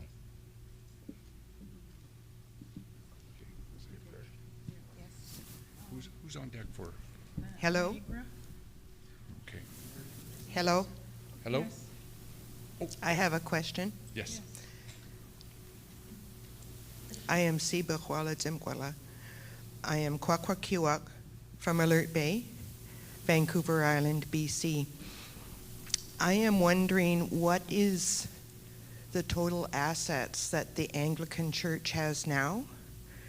And have they ever discussed sharing some of those assets with us so we can start on being self-sufficient? Thank you. I guess I can speak for the dioceses themselves. Many of the dioceses within the House Bishops have already talked about using a formula of roughly about anywhere between up to 10% of the assets as they are dissolved or dissolution, that it does go back towards Indigenous ministries.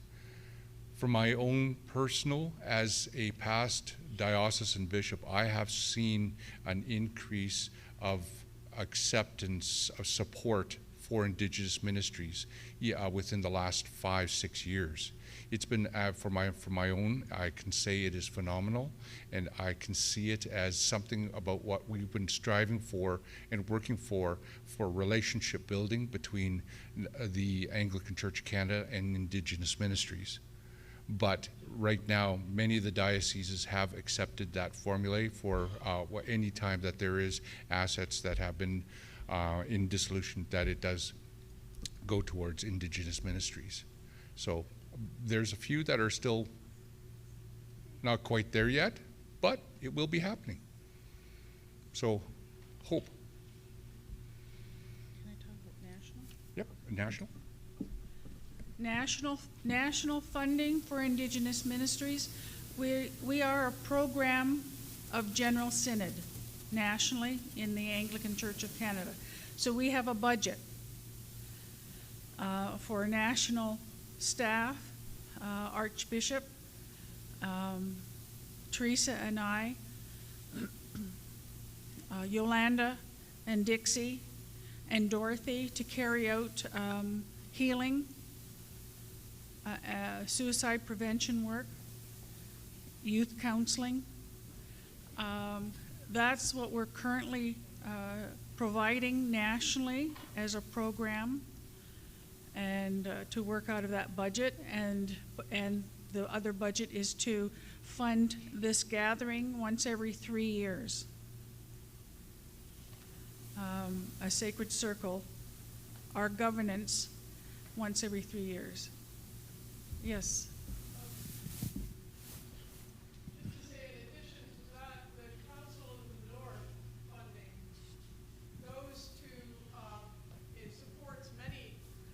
supports many dioceses across the north, across Canada. And although some of those dioceses are not exclusively Indigenous, most of the bishops have committed those funds for the work of Indigenous work in their diocese. And the Council of the North grant is almost 1/4 of the entire national church budget. That's in addition to another significant portion that is set aside for Indigenous ministry, as Donna has just described. It's certainly open for further conversation about what is appropriate, what is needed, and I know in each diocese, as Chris has said, there is the conversation about a proportional amount of assets as they are sold or as the diocese has availability to be able to share. We are deeply aware of the injustice of the way that the colonial system has left so many Indigenous clergy non-stipendiary. The whole non-Indigenous church is built on the assumption that the parish raises the funds that supports the priest. That system was never established in Indigenous communities, and when the missionaries left, they took their money with them and there was nothing there. And we realize that that is not just. We are trying to work alongside of other parts of the church to provide at least some other kinds of support for Indigenous clergy. The continuing education program, there are some endowed funds for particular purposes that we've tried to make available for things like travel costs and medical supports. And I know those are small and they're not enough, but we are in conversation to look for any ways that we can that will support the non-stipendiary Indigenous clergy. And we've got some hard conversations ahead of how do we do this together? How do we walk side by side in the middle of this emerging church? And can I just say that I think every bishop in the House of Bishops has expressed their support for the emerging self-determining church and the recognition that it will be self-determining, that it will discern for itself what its ministry, what its worship, and how it will live alongside of us. Can I just say also, if it's Anglican, it also has to connect with the rest of the Anglican communion worldwide. And there are things that connect us worldwide. And so that's why I'm grateful that we have some international partners here that you can talk to about what that means as well.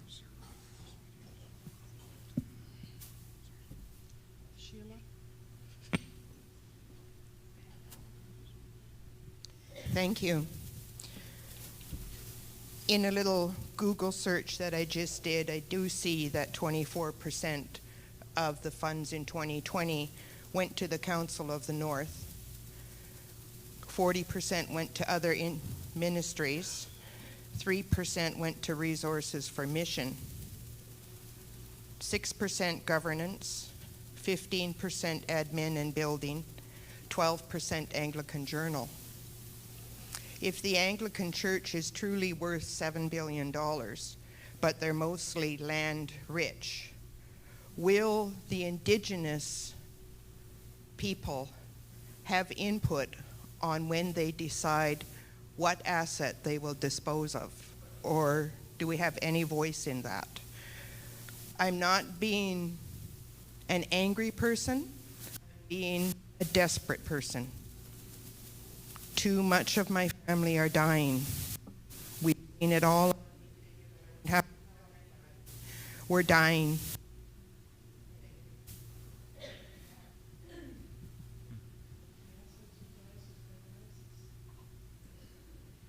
that is true. I think this is one of the challenging parts of a ministry that we have within the structure, the polity of the Anglican Church that we are part of and within, is that every diocese does have their own policies of the way they handle their monies, and versus it being a more central administrative, for example, maybe the Roman Catholic style.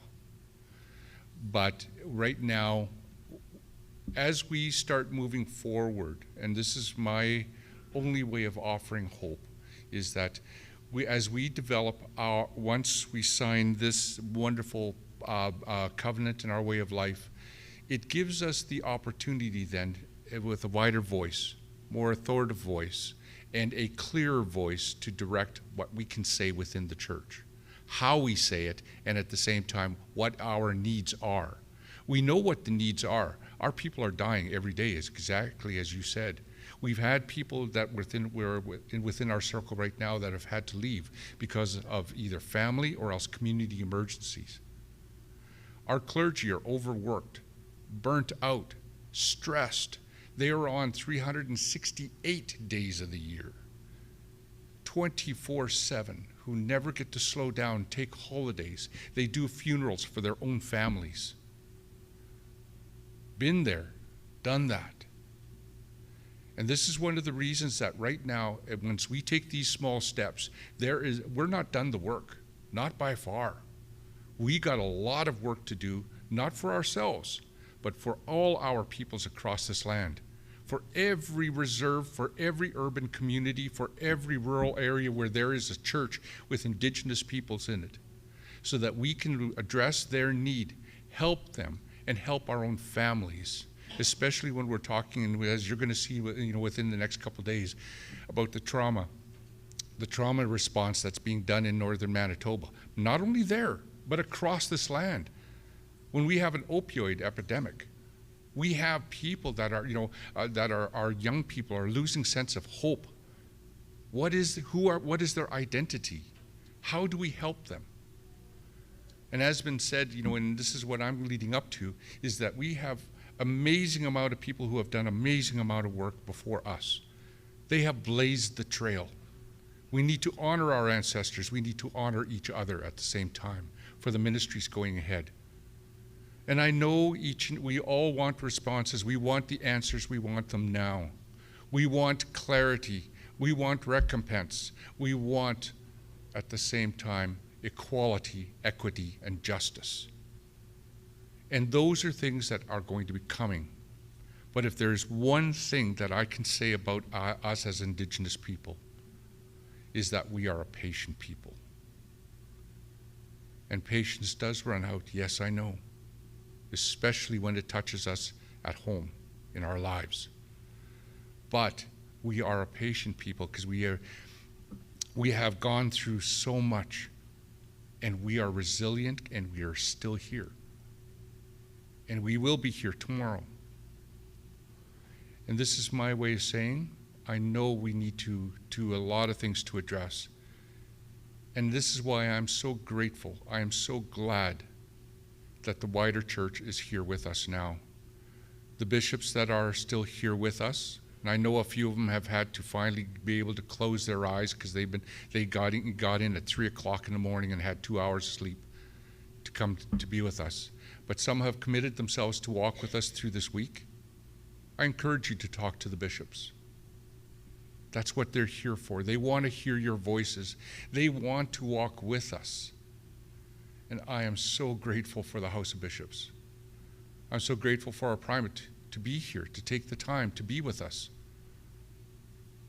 Again, to listen to our voices, to listen to our need, and to hear that we're not just statistics. I think we all know that. We're the most studied, but the least understood. Would you agree? Nobody understands us, but they've had books upon books and reams upon reams of paper that have been written about us. Nobody still understands us. This is our opportunity to talk to the leadership. This is our opportunity to walk with them and invite them into our journey, to step into our moccasins, so to speak, and to walk a mile in our shoes. Can we get a mic over? Shane, are you still up there?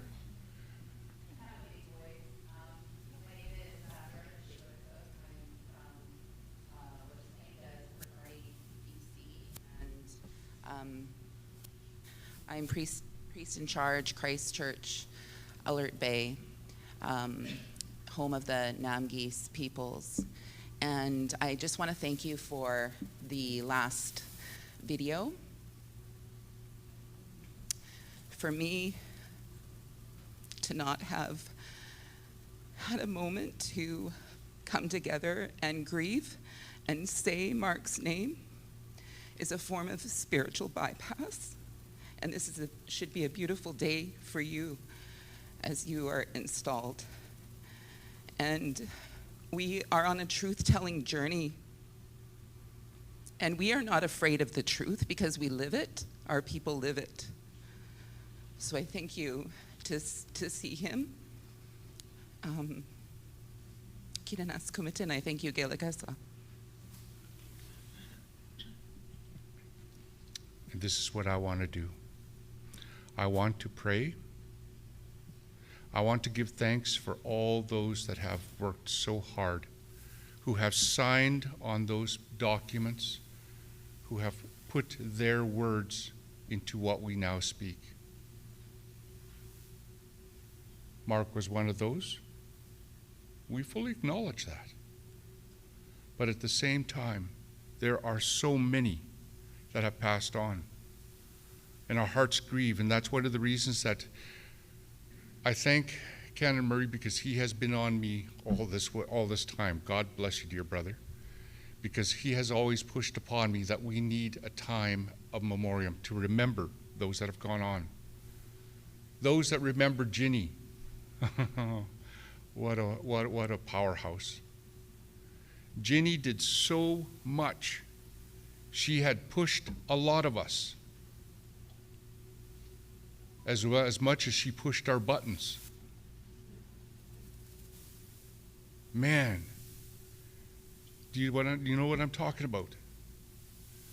So not only Ginny, but Mark, and all those that have strived before and put in their voices. And now that we see the ministries of those that have now passed and gone, I'm thinking of Reverend Vivian. Wow. A dear sister. Norm Casey. Wow.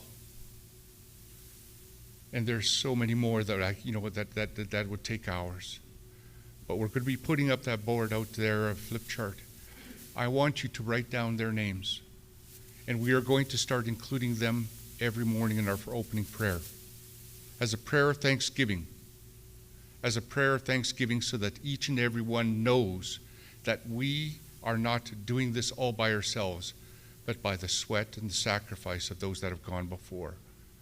We honor that, and we give thanks for that.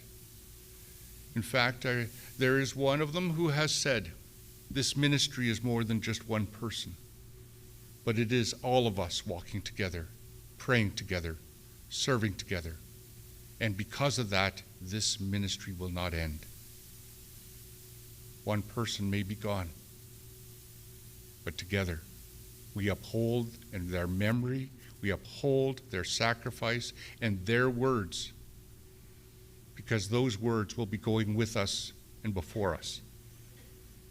So, if you will allow me, I'm going to say a prayer of thanksgiving. Don, come up and stand with us.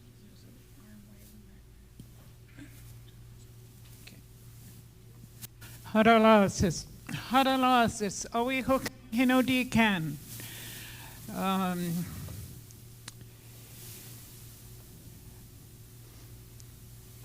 Our words are so much powerful in our language, and I'm so grateful to see all of you that are here today. And Haralasis means good people. There's been so many good people that have come among us, have worked hard for us, and are still working. But it's a journey, because where I come from, on Haida Gwaii, there's only 5 of us on a good day at our church. And you know, sometimes it feels like, feel like my people wouldn't even care if the church door's open or not. But we still open it and be there for the people. We act like the whole village is there because we do represent all our precious people. And you know, it's so hard. I have hard time with the politics of the church still today. I never fully understand it for this and for our village council and for our Haida Nation. I want to understand it, and I really hope and pray that things do get better for our people, because it's so hard. Like this, before I came, I done a funeral for a young granny, a young nanny. She had 3 beautiful grandchildren, but she died from drugs and whatever else our people. And that is what is so hard. And it's hard to see our people that work so hard, and some of us don't even have proper housing. And that's always been hard for me to see what the difference is between us. And maybe it's not, but that seems like what I see. And you know, every time I go to the city like Vancouver, anywhere, I go to their church, their cathedrals, and I look around to see if our people are there. But I see more of our people out on the street than in the church. And this is what is so hurtful for us as mothers and grannies. So we pray that things will get better. And I'm glad my great-grandson is here and knows what I'm doing, even if he's not sitting right in here. Because it's so hard to get our children excited about church nowadays. But you know, it's so amazing, like, I knew the word Sinsonue, and I thought it was so beautiful when I found out what it meant. Sinsonue means the spirit that is all around us, and I thought that was so amazing. And our people knew that ever since they were put on our place as Haida people. And I always sing Hawa Salana. I believe that Hawa Salana has gone across the land because I've always sung it ever since I learned those 2 precious words. Thank you, Jesus. And in the English language, I thought it meant only thank you, Jesus. But Salana, it has even a greater meaning. It means our Creator, and it also means going up. It's just like the word Yahweh in the Old Testament. It's like the God of many names. And you know, those have been so exciting for me, this to learn that. And you know, one day I even started thinking of baptism not too long ago, because I baptized 2 of my great-grandsons not too long ago. And I started thinking, I wonder what about all our other unbaptized people? And I know our people thought about that also, our ancestors. So these are all the things that come to our mind and our spirit. So I know it is hard for many of us. We do pray. I'm happy when our people choose to bring their loved ones to the church for what is called the Memorial Church Army Service, and we're able to sing gospel songs for them and healing songs, and to have prayers with them and share good words with them. But we always pray that, you know, it's so exciting when somebody comes in the door, and sometimes I burst out crying because I'm so happy that they found the church door. But sometimes it feels like it's so hard to reach our people. But we just have to continue, like it was shared by many others, we just have to continue to be there for one another and believe in all that God, our Creator, can do for us. So it was so good to walk in here this morning and to see all the many beautiful friends that we've been for over the years, and to see our sister Donna and Teresa and all the hard workers that have been here all these many years. So I'm just so grateful to be here. And anyway, some of the people at home say, oh, waha, Lily's going to talk again. So anyway, it's so good to be here. And well, let's tell you this other one too, because I hate it when I get so serious. But anyway, this person went into a senior's home, and he was looking for his mom, I think it was. But he asked this lady, you know, about his mom, and then I guess he must have been a famous person, because he said, and do you know who I am? And this lady said, no, but if you can't remember, all you have to do is go to the desk and they'll let you know who you are. Hoa.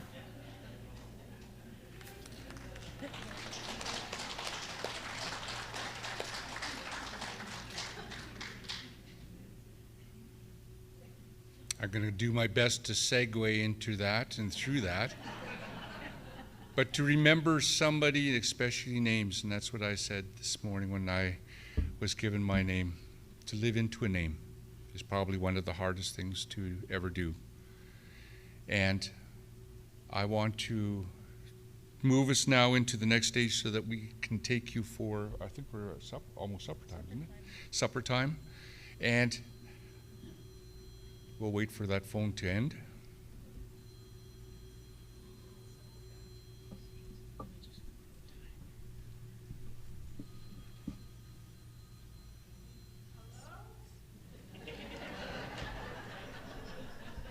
Pizza 73. Okay, so I'm going to say a prayer. I want this prayer with all of you at the same time, thinking and giving thanks to God for all those who are in our hearts, for all those who have served, for all those that we are thinking of in this moment, in our communities, in our lives, in our ministry, and in our service here. Let us pray.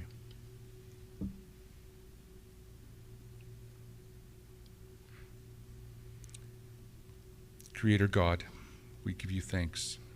We give you thanks for the day that you have given to us to observe and to see, to feel the beautiful sunshine as it has risen from the early morning lighting of the sacred fire, going across the sky to remind us of the beauty and the change that is with you.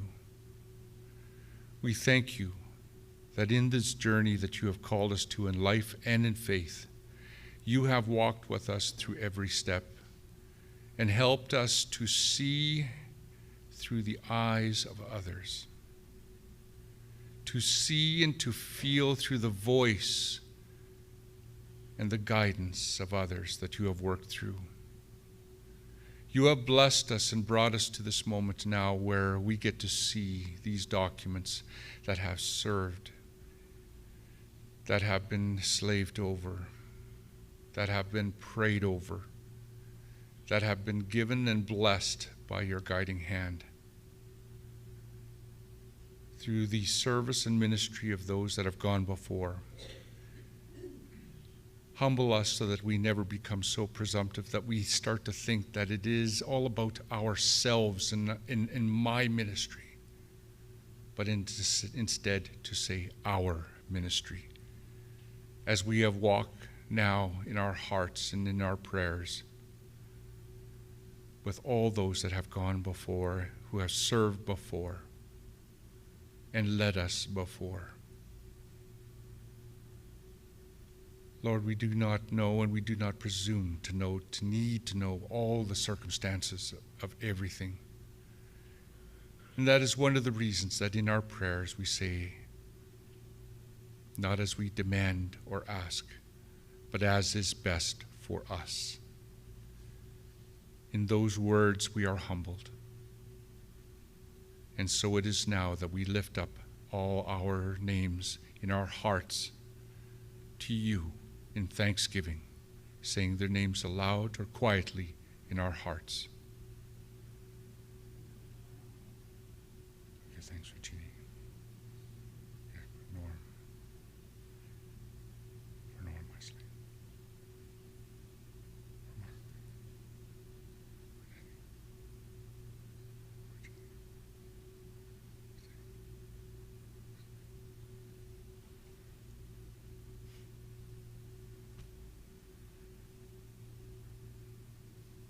Creator God, especially for those that are now at rest with you, we lift up our song of thanksgiving for their service and their ministry. We give you thanks that you have allowed them to walk with us in this journey for this short a time. We ask that you hold them dear in your arms until we are together as one in the family that you have given to us. Creator God, we thank you for the day again. We praise your holy name. And we ask that you bless our night to come, our conversations.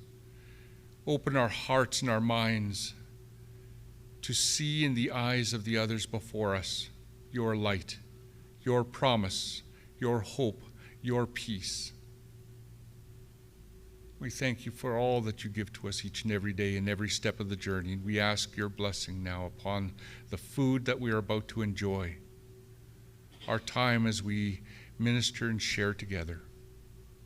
Be with us, walk with us, and especially grant us patience for the journey and the step that is yet ahead.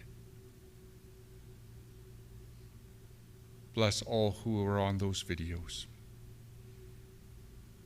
Be their peace and be their resolution in need.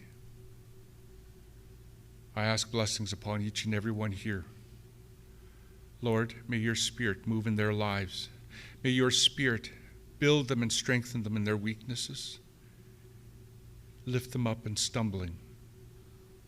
Keep our eyes clear on the long vision. Our tongues always speaking truth and promise and love, and our hearts filled with forgiveness. Bless us this night. Bless our families, especially at home, and be with those that have had to go home to look after their communities and their families. Accept our prayer. Accept our offering.